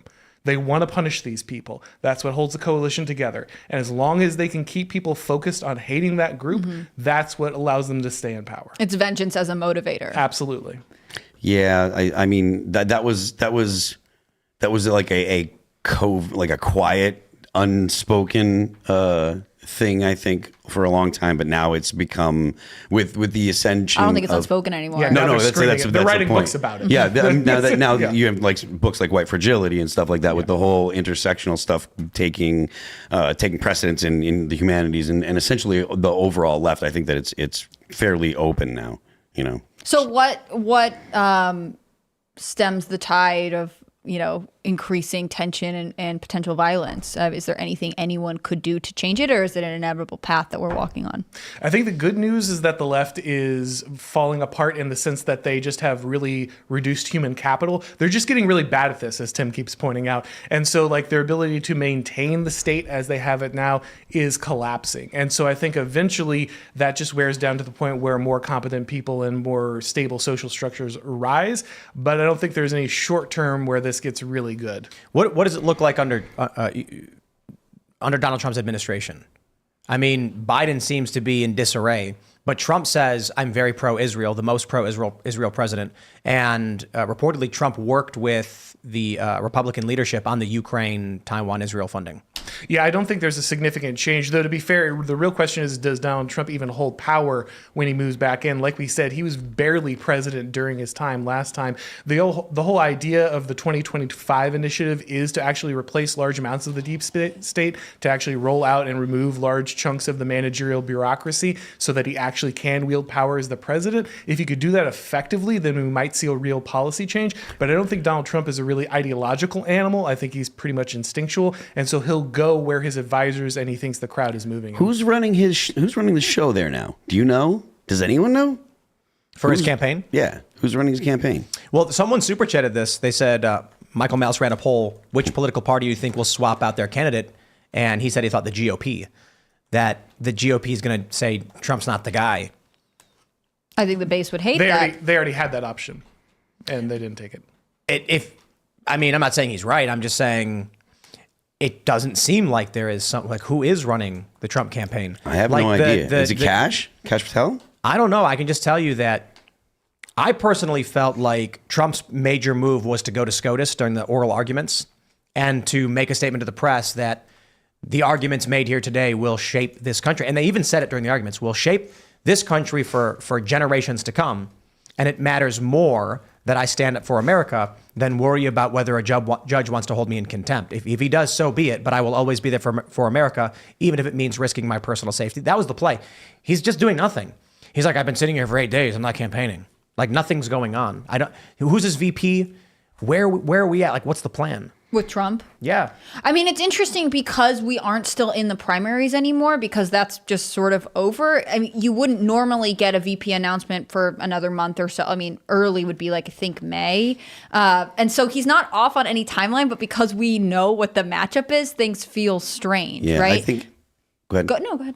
Well, I think that part of the reason why he doesn't... I heard that he scheduled a rally in... next week, and as soon as the schedule went, they're like, "Oh, well, you got to do something. There's a hearing," and so he can't. They're actively preventing him from campaigning. So I suppose he also mentioned he wants to do a Madison Square Garden rally, which would be great. Oh, amazing. Man. If he does that, I hope it's a weekend, because I would absolutely make some phone calls and be like, I must attend Do a, Madison yeah, Square yeah. Garden. Wow. Trump rallying at Madison Square Garden during a rematch election. You're like, incredible. yeah, Nothing like just- it. I'd be a little bit worried about security in New York City for that reason, maybe in and out, but yeah, that would be absolutely amazing. But the issue with them saying like, oh, Trump, you're going to do a rally now? Well, now you got to be in court. This is the crazy thing. More and more that this case goes on, more and more that there's literally nothing there. It was, on Fox earlier, they said that when they announced the underlying criminal case is essentially that it's a state law about interfering with an election by manipulating information to help someone get elected or whatever. One of the commentators said, then the defense should have stood up immediately and say, motion to dismiss. That law applies only to the state, not to federal elections. This is federal jurisdiction. They didn't even do that. It's a misdemeanor crime beyond its statute of limitations that the witnesses already said Trump had no idea what was going on. They upgraded it to a felony, which doesn't exist in statutory law. Now they're claiming a state level crime. There's the crazy thing with what's going on in New York is that it really does seem like a Jackson Pollock painting of criminal trials. They're just every day like, no, it's actually this thing. They're like, can we get you on this charge? Can we arrest you for this? I think you did that. And why is Trump being like, okay? It does not impress me that Donald Trump is like, I've been here for 8 days. Why are they making me do this? Because they're cracking the leash and you're saying, okay. And then I've had people say, what's he supposed to do? It's the law. It's not the law. There's no law here. When I was between Culture War this morning and the show, I went by the grocery store and I was checking out, and the cash register next to me, the girl was checking out some guy and she's like, talking about whatever. And she goes, I know we did some stuff wrong, but my life was a lot better under Trump. I mean, I think even by having to go to this ridiculous trial that people know that like it's obviously being used to keep him off the campaign trail so that a media talking head can say, and he's not even campaigning. Like, I actually really think it makes him. That? Yeah, this is something that I hear all the time, especially on like MSNBC. They're like, well, Joe Biden was out on the campaign trail, and where was Trump in court? And I think it does make him sympathetic to people, on top of the fact that like economically they were better off under Trump. So they start to be like, please just let him come back out. Like, things were okay then. Did you see the rain hoax? They said Donald Trump canceled his rally due to rain. And then all these journalists started posting photos of Joe Biden in the rain. And like, here's Joe Biden giving a speech through a storm. And the news headline was actually, sudden rain stops Joe Biden's speech, and he immediately shuts it down. So what they did was like Biden's speaking, it starts raining, and then he immediately runs off stage. But they show the pictures of him speaking as the rain was coming down, and they're like, look, he didn't shut down the way Trump did, but he did. Yeah. In fact, in some ways, like if you're a person who's trying to go to a Trump rally, like maybe it's nicer to not have to be dragged out in the rain just to like have it canceled immediately. Joe Biden's like, come give me this photo op, supporters. This is what I need you for. The headlines. I'm not going to pretend like I know what the Trump campaign strategy is. So from the outside, these are the things that I can say. For all I know, behind the scenes, you've got Cash and you've got We should get Trump Stephen Jr. Chung, the communications director, on the show. That'd be so cool. And they're probably sitting there shaking their head being like, if only you knew a real plan, which I hope. I certainly hope. And I think the most important thing is I'm not actually sure in the long run that the criminal trial matters at all. Elections are not about winning an argument. It doesn't matter if Trump convinces anybody. It doesn't matter if Trump plays the victim. It doesn't matter if he's a figurative martyr in the criminal justice system, because they're going after him. All that matters is the Republicans figure out how to collect as many pieces of paper with names on them as possible. That is. In 2020, the Republicans won the argument. And they keep winning the argument. And Republicans are shocked as to why they're not controlling more government. And it's because Democrats are like, dude, elections aren't about arguments. Elections are about who has the most piece of papers with someone's name on it. That's it. That's all that matters. So I hope the Republicans have that plan, that whatever is actually going on. Maybe the reason Trump is going on is, oh no, look, they've got me, is because Democrats are being misdirected with whatever this trial is, while the Republicans, I swear, I hope they're doing this. Who replaced Rhoda McDaniel? I don't know who did. He was the head of the RNC in North Carolina. I can't remember, but he's a big Trump supporter. And then obviously Lara Trump is the co-chair. Let me look up his name really quickly. I'm just hoping that they're actually behind the scenes being like, let them be distracted with the criminal trial while we work the ballot harvesting angle. But I mean, the problem is that the Republicans are already just chasing that dragon, right? The left set the agenda. They remade the way that the elections run. And now at best, the GOP could catch up if they're really ambitious. That's really the issue where they're at. And so you have to be in a situation where Trump is winning by an overwhelming majority if you're going to actually overcome the machine the Democrats have built. Yeah, That's Michael Whatley, just in case anyone wanted that name. The Republicans just don't have, like, as much as like Karl Rove gets a lot of crap, like he was like a really good strategist, and like the Republicans were winning with Karl Rove doing the strategy for a reason. And like Steve Bannon seemed like he had a pretty good, idea of what was going on. I don't think that it was as in depth of a political strategy as like Karl Rove. It's interesting you mentioned Karl Rove because The Hill has an article up that he's saying a Biden-Trump debate would be the biggest, or it would be the most important one since the 1980s. Yeah, I mean, it has to happen. But he had a strategy that was like for the whole country and stuff like that. And like I think it was the 100-something strategy. I forget what it's called. A friend of mine brought it up to me. But like the Republicans don't have like. Ronna McDaniel was totally, an absentee. Like the fact that she managed to stay that long was just, And initially she had Trump support, right? Which is, God, they're so dumb. They're so stupid. It's so, but like. You almost start to suspect that Trump isn't a professional politician. Well, and really something never, like that. Really never expected to win the presidency and had no plan. No. I mean, it's really strange. Yeah. Like, of course, Donald Trump doesn't know what he's doing. Of course, he has no plan here, guys. Like, that's who Trump is. That's why you bought into him in the first place. Do you think he benefited then from losing 2020? Like he's had time to be away from the White House, reflect, and then go back and deal with it with both like vengeance and experience We under can't his belt? answer that because we don't know who's on his team. I'm just asking for a guess, though. Come on, My Phil. apologies. I mean, I that would be nice. Like he better come back to the presidency if he manages to win it like solo with a list of prescriptions, because it's very clear what time it is. It's very clear what the Democrats did to him, and it's very clear that losing the election is something that basically gets him thrown in jail at this point. That's a scary thing, but that's where we are in American Stakes are history incredibly high for him at yeah. this point. And they pointed this out during the Supreme Court arguments that if you go after presidents like this, they will be motivated to stay in office. This is a lesson, and the left is like, oh, that's crazy. How could you say it? Well, you just look at history. This is what happened to Julius Caesar, right? Caesar doesn't become Caesar until they force him to, until he has to go ahead and rebel. He has to cross the Rubicon, because if he doesn't, he gets destroyed. He goes to jail. His enemies have painted him into the corner. Trump is kind of in that scenario. You're saying Trump is Caesar? I know, sadly, but what I'm saying, Sadly. what I'm saying is that he is in a similar situation. This is what forges men into that position. This is the world historical forces that create that kind of situation. I don't think Trump's the guy. I think World Trump, historical forces. yeah, but I don't think Trump's that guy. I think Is he's there going to be someone? that guy. I don't think so at the moment. I don't think that's it. It could be on the horizon, but I don't think we're there. But and also it's like he said, it's like it's not like there is a guy. Like a lot of times it's like the situation helps create the person. It's like Barron. I mean, maybe He's watching. He's waiting. He's very tall. He's looming over everything. Exactly. But we're 17 years away. But he's gonna. When's his birthday? Can someone look up Barron Trump's birthday? I got it. This one matters. When's he turn 35? Exactly. But he can campaign before he's 35 if he wants to be the youngest president ever. His birthday is... Hold on, I'm having trouble finding it. Wednesday, March 20th, so he just turned 18. Okay.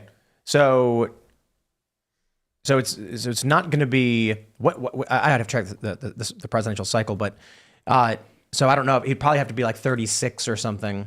Well, you have Melania get elected, and he rules in a regency. Like she holds it in his behalf regency, until he yeah. can become old enough to assume the He throne. wasn't born here, unfortunately. I mean, we could. Yeah, I'm sure that could be fixed. With an exception for her. Right. you're gonna end up with someone worse if you do that, though. Like someone, it'll be someone terrible. Worse than what? So he wouldn't be old Joe enough to Biden? run for presidency until 2041. Right, and that right. So that means he's going to miss 2040, and so that means 2044. But that'll put him at what? He'll be 39 then. He'll still be young. That'll be good. But I'm just imagining him, he's running, smiles, he's 6'8" or whatever he is. And then behind the scenes, he's just like, I remember what they did to my father. Yeah, he travels to Mexico, raises an army, returns back to the head to avenge his father. Crosses the Rio Grande. Right. Don't you cross? Yeah. At Eagle Pass. At Eagle Pass. The fighting yeah. 13th with Barron Trump. Yeah.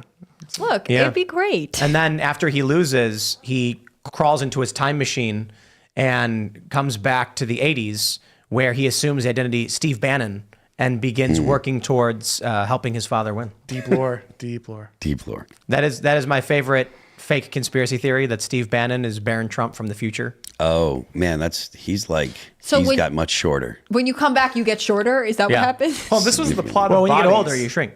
The plot of what? Bodies. There's a Netflix show where like the guy sends himself from the future to the past to plan his own presidency, become his own father or Really? something. Yeah. Anyway. Oh. It wasn't a great show, but it was that was the plot. But now we have to watch it, so we have some historical Well, context now I've going ruined it forward. for you, so enjoy. Yeah, I don't know. It's hard to know exactly where we end up, but I can say that the Rubicon's already been crossed, and it was Democrats who did it. The New York criminal trial is that's it. Look, we know that when they go after Trump over the records, the documents, and the national security stuff, they're playing fast and loose. Joe Biden had these documents. I'm like, well, it's fine. Hillary Clinton destroyed, had her server wiped, and the phones were smashed by her staff. Bill Clinton, sock drawer story, all that stuff. But Trump, his is special. And we go, oh, it's two-tier justice. That is already dancing on the Rubicon. But then you get the New York trial where it's no statute, no precedents, no justification in legislation, and they're literally just like, Trump, come here or else. And he's like, okay, I guess. That's it. That's the Rubicon. The Rubicon is Democrats saying, we have no legal jurisdiction to do this, but we hereby decree anyway. I do think that Trump should call them on, he should call them on their bluff and be like, all right, look, if you're going to put me in jail, do it. Even Alex Berenson said Trump should call him out and be like, I'm no longer entertaining this game.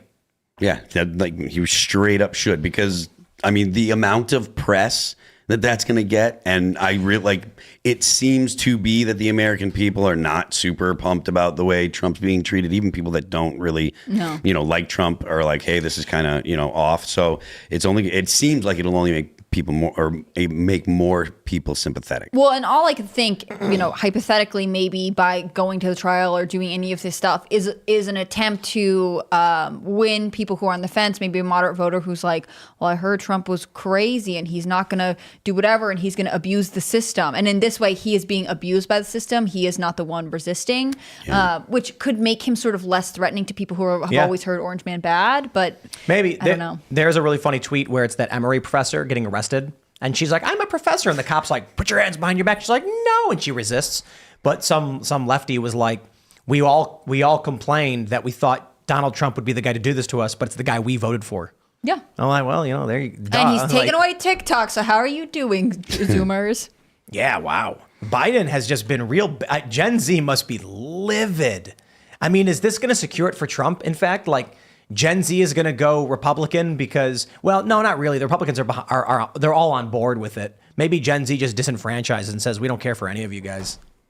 I think there's a little bit both. I mean, do you want to? No, I was just going to say that you rarely see a large youth vote anyway, so I don't think that's really the swinging demographic one way or the other. I do think that Democrats, for at least a long time, have advertised themselves like, we're the young people's party. Young people vote for us. And there is some truth to that. But it's hard for me to imagine, if you're in high school right now, if you're in early college, if you're, let's say 20 to 24, that this is how you want to start your adulthood. Everyone's addicted to TikTok. It's going away.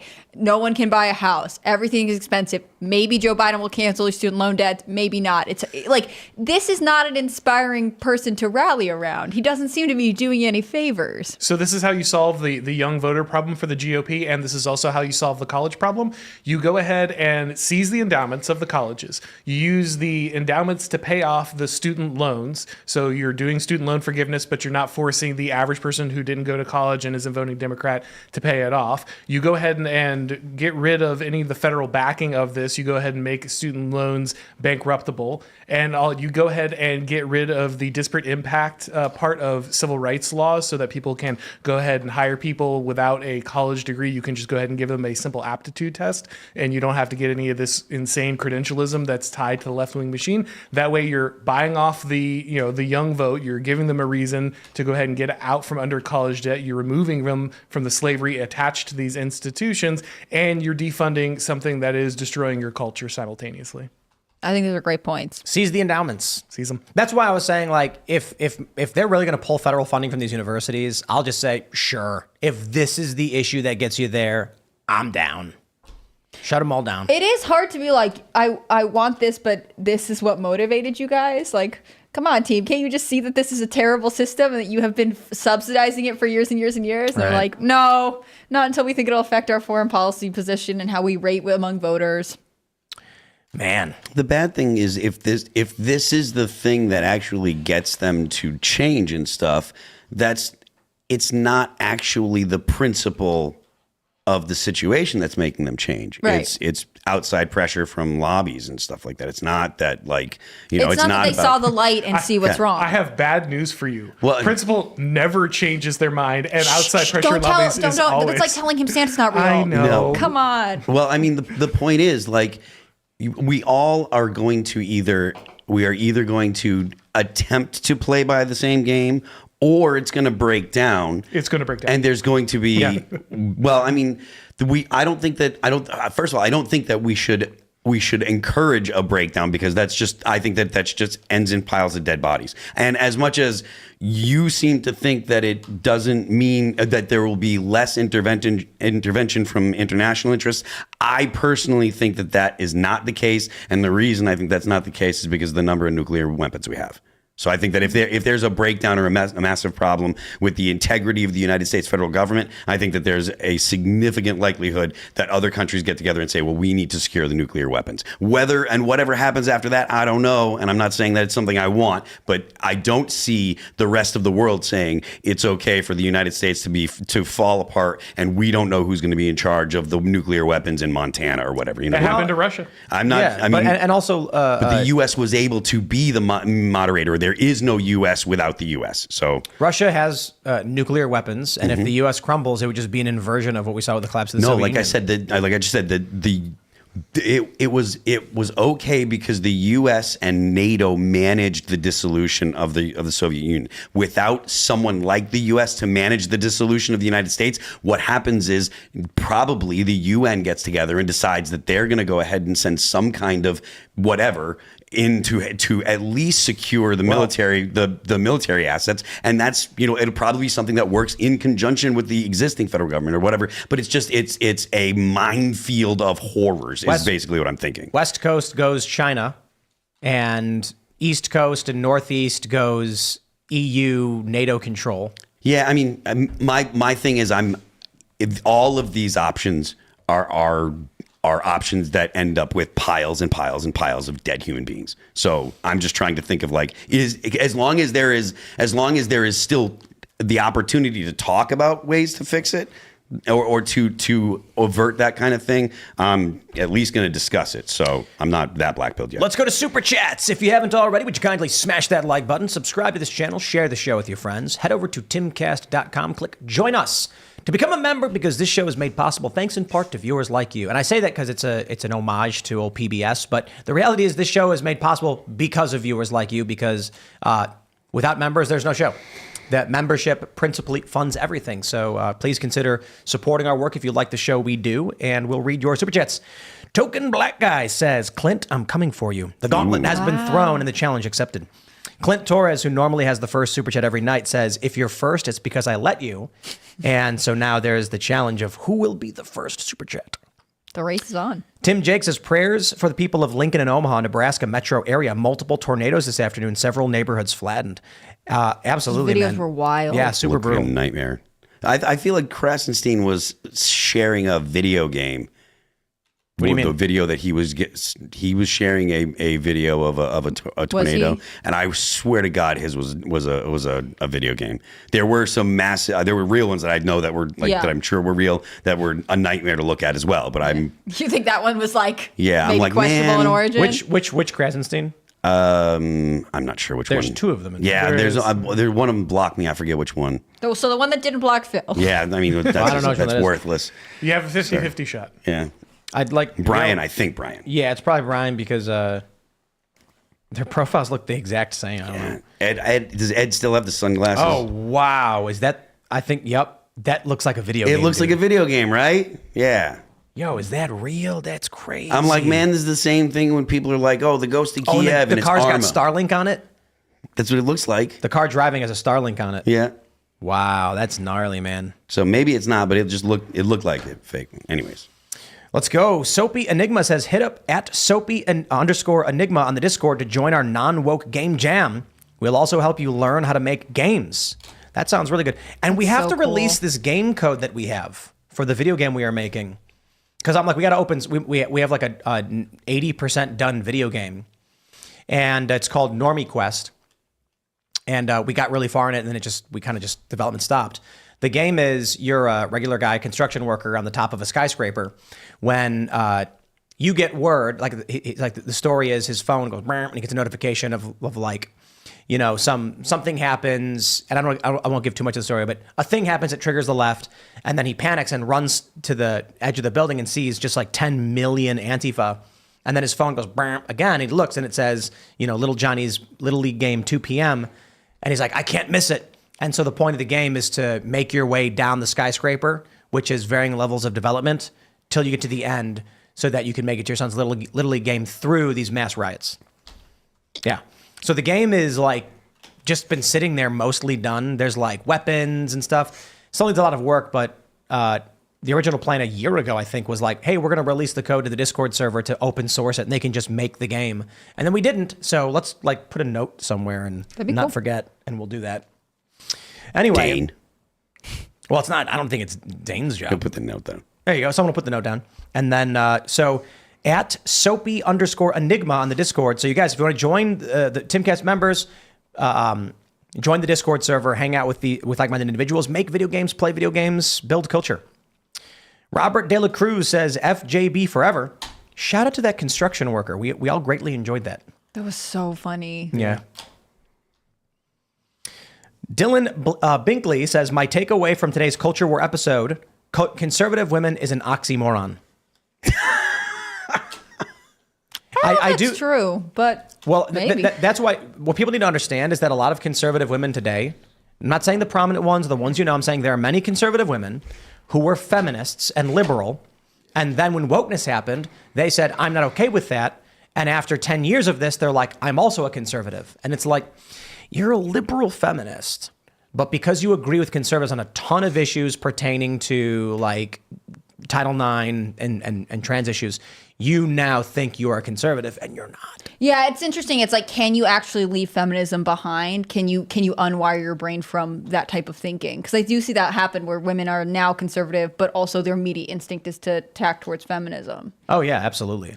I think there's a reality to conservative women and feminism in that so long as divorce law and courts work this way, there will be feminists. That's it. That's just it. And it's like, sorry, like no fault divorce has got to go. And then maybe things will start changing around what people think. But, you know, until then. I mean, look, whether or not there's no fault divorce, like if people feel like marriage is like just like dating, but yeah, like it's like more serious dating. Yeah, as long as people, you know, conceive of marriage as I can get out of this, it doesn't matter what the laws are. And this goes back to what we were talking about with the Constitution. Like, if people, you know, you can have the right to free speech all day long, but if society doesn't say, yes, we believe in that, you're going to get laws that limit your speech, you know? Mm-hmm. Constitutional laws are always just a representation of the beliefs, the moral attitudes, the traditions. They don't actually do anything in and of themselves. Yeah, I think it's, I mean, I think both men and women need to be in agreement about what traditions we are trying to move forward, and everyone has to agree to live in a way that encourages that. Obviously, you'll get outliers all the time, but if you don't have that social cohesion, of course, there will be, you know, the genders will be at odds at times. I mean, here's a funny thing. We've never had more free speech. George Carlin got arrested for swearing. Like, he was arrested for it. People don't understand that even when we wrote the Constitution, when they were writing about free speech, it was only based on the confines and the reasonable boundaries of the community, what they'd be willing to accept. Correct. So they knew, they were like, and you should be allowed to have free speech. And what they were referring to is challenging your government when it becomes tyrannical to certain ends, and assembling and having press. But they all would have agreed if a guy said he wanted to dress up like a woman and rip his clothes off in front of kids, they'd be like, that's not expression or speech, and we will have you removed from, you know, we will have you jailed or whatever. So now we are reaching the boundaries of what even classical and traditional liberals are willing to accept in terms of free speech, being like, okay, maybe the guy saying he wants to kill Zionists is where we're drawing the line. The people signing on for free speech for the First Amendment believed in blasphemy laws. They were Right. rampant all throughout the United States. So our idea of free speech bears very little resemblance to the actual belief. I mean, even John Locke, the founder of classical liberalism, said that atheists shouldn't be trusted or be able to hold political office. So the people who call themselves classically liberal today aren't really. They don't really hold Those to laws that. exist. Some states don't allow atheists to hold office. Based. Yeah. Raymond G. Stanley Easy, Jr. Tiger. says, today's Right. Raymond G. Stanley Jr. says, today's culture war was a good one. More lady talk like that. I don't know about you all, but I've always thought of yoga pants as a gift from the gods. Haha. More lady talk. Thanks, Raymond. Faust says, several tornadoes tore through eastern Nebraska and western Iowa just before the show. Pray for the families affected by these natural disasters. Sad to hear it. Sad to hear it. Grofty says, the like button is lonely. Be a friend. Smash that like button. All right. Tech Bear. ATR will be in Arkansas in August. I will try and go. But I already bought tickets to see the greatest band ever, Creed, at the same venue in September. Creed is going to be a great show. You should make both of the shows, though. You should Remember definitely when go. songs were about things? I mean, I write songs about things and stuff Yeah. frequently. So You can still do that? That's I can great. still do that. I mean, Here's I always that. knew you could do it, but Yes. culture does that? Here's my conspiracy theory.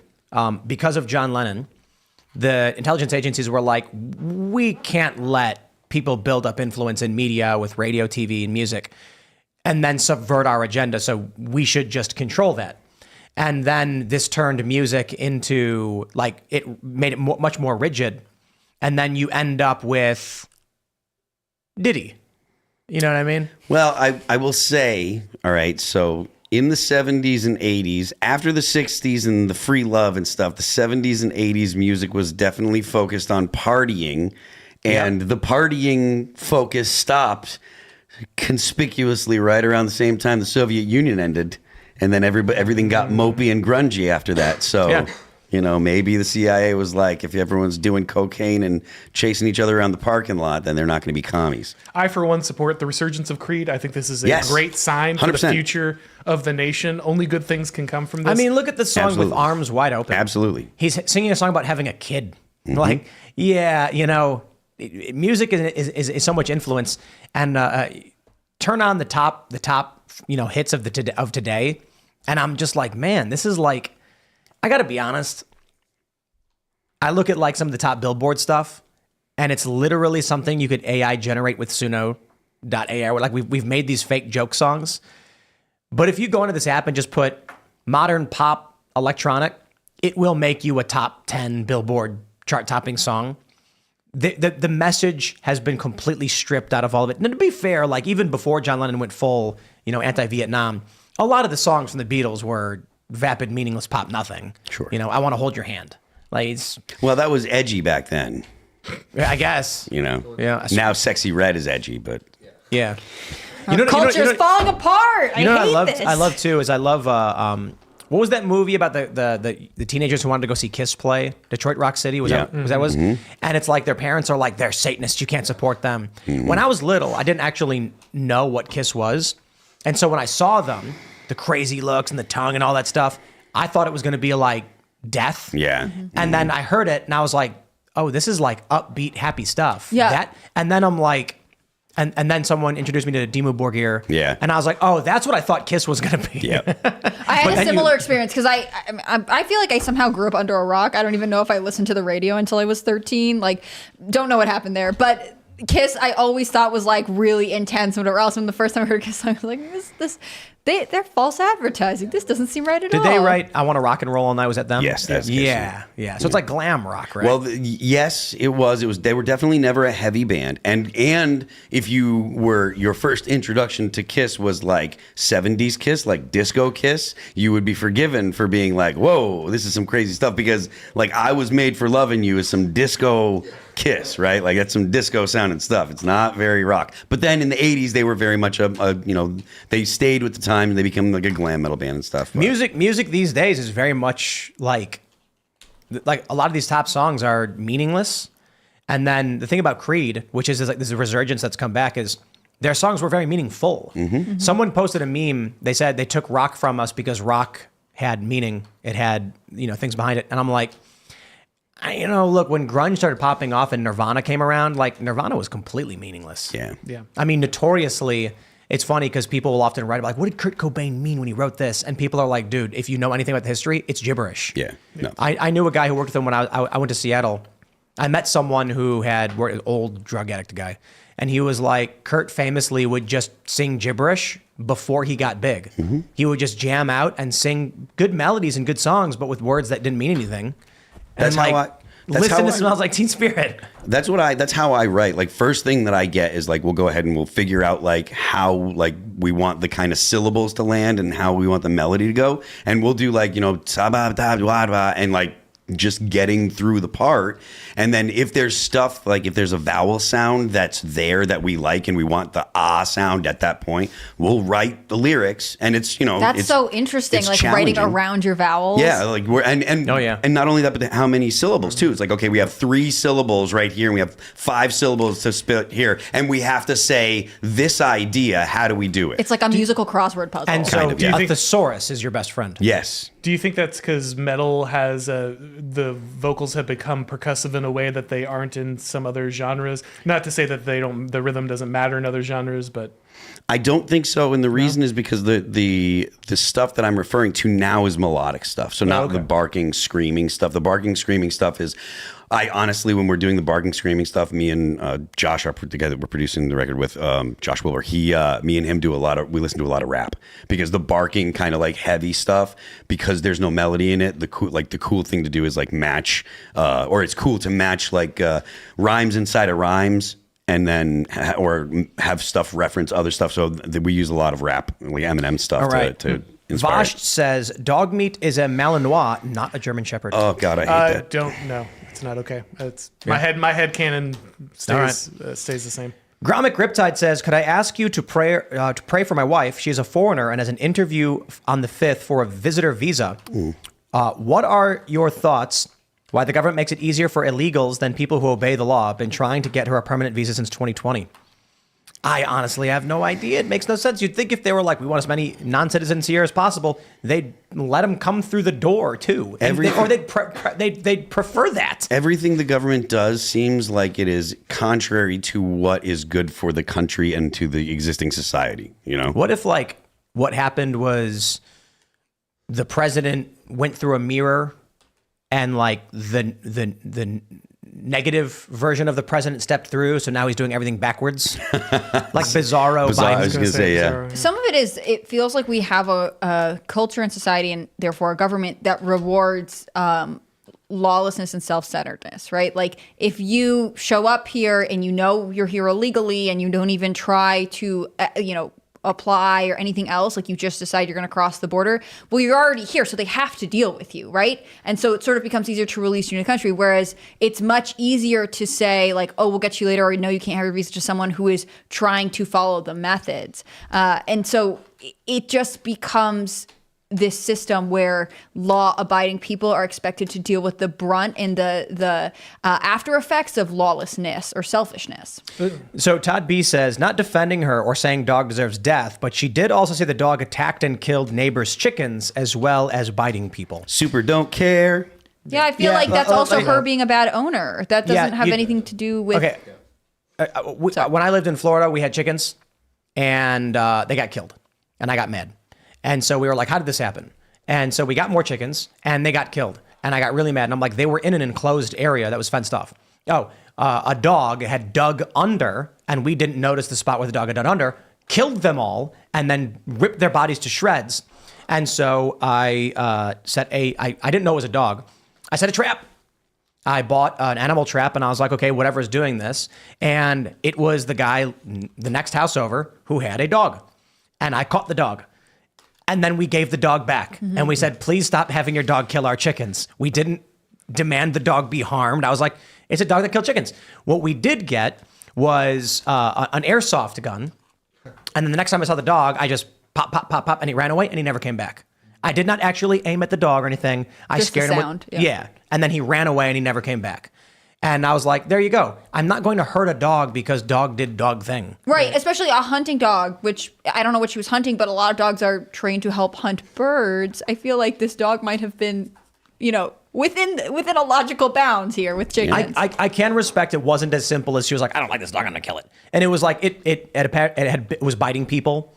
And if a dog bites someone, I think twice, then some states are like, this dog is too dangerous. Yeah, except for Joe Biden's dog. They can go Right. 25, 30, maybe even 40 times.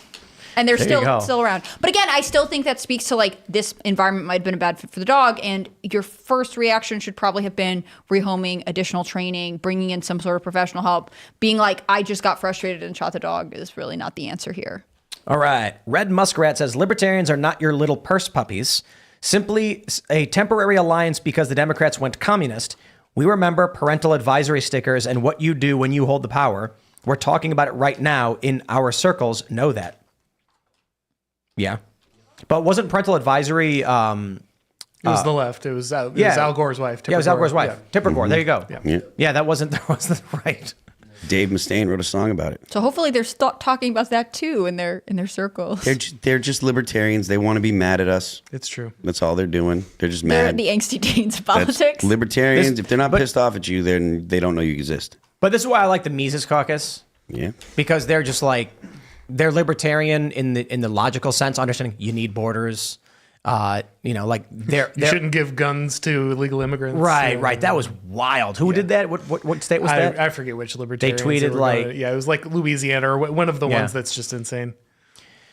Yeah, the funny thing about those kind of what are they called? Lulbertarians? Lulberts. Lulberts is like they're the ones that get boot stomped by communists instantly. Yep. Well, the dumb thing about left libertarians is they're literally saying, hey, we're the Democrats without the free stuff. Right? All the garbage that the Democrats do, all the garbage the left does, all of the tone policing, all of the you can't say this, all that stuff. And they're like, well, but you can have guns, but that's it. Like nothing else. Like, and you don't get any of the benefits. So literally, it's like, why are you going to be a left-leaning libertarian when you can just be a Democrat and get all kinds of? I'll just be a Democrat, vote Democrat, and I'll get a bunch of goodies from the government. Mac N says, my beagle named Hunter passed away in my arms today. Oh. He was my first dog I ever had. He was 15 and I got him when I was 9. He was the best boy a guy could have asked for. I'm sorry to hear it, Mac. I will pour one out for Hunter tonight. Yeah, that's really hard. It's really hard to lose your like very first childhood pet. And that's why, dogs are lucky. Because for the most part, dogs get us forever. Yeah. Their life is from beginning to end. We're there. I read this. There's a really great meme where it was like, someone said, I was thinking about what it must be like to be a dog, and we're like elves. I read that same thing. Yeah, we have magic powers. And they get more complex as the stories go. Yeah. Yeah, like we have magic powers. We can travel. We can fly. We live seemingly forever. And I'm like, yeah, like elves. All right. Eric Miller says, Tim, where can I get a Boonies skateboard? Not just a skateboarder, but I'd love to give one or two away to some of the kids in my local park. They're currently getting made and pressed right now. We're going through like a smaller local company. That's cool. And so they're currently getting done. We ordered a bunch, so it takes a long time. But hopefully soon. Are you going to sell them on the Boonies website or? Yeah, I think it's boonieshq.com, Very cool. which is like there, but still partially under construction. Mm-hmm. And we just got to the Boonies space where we're filming and skating.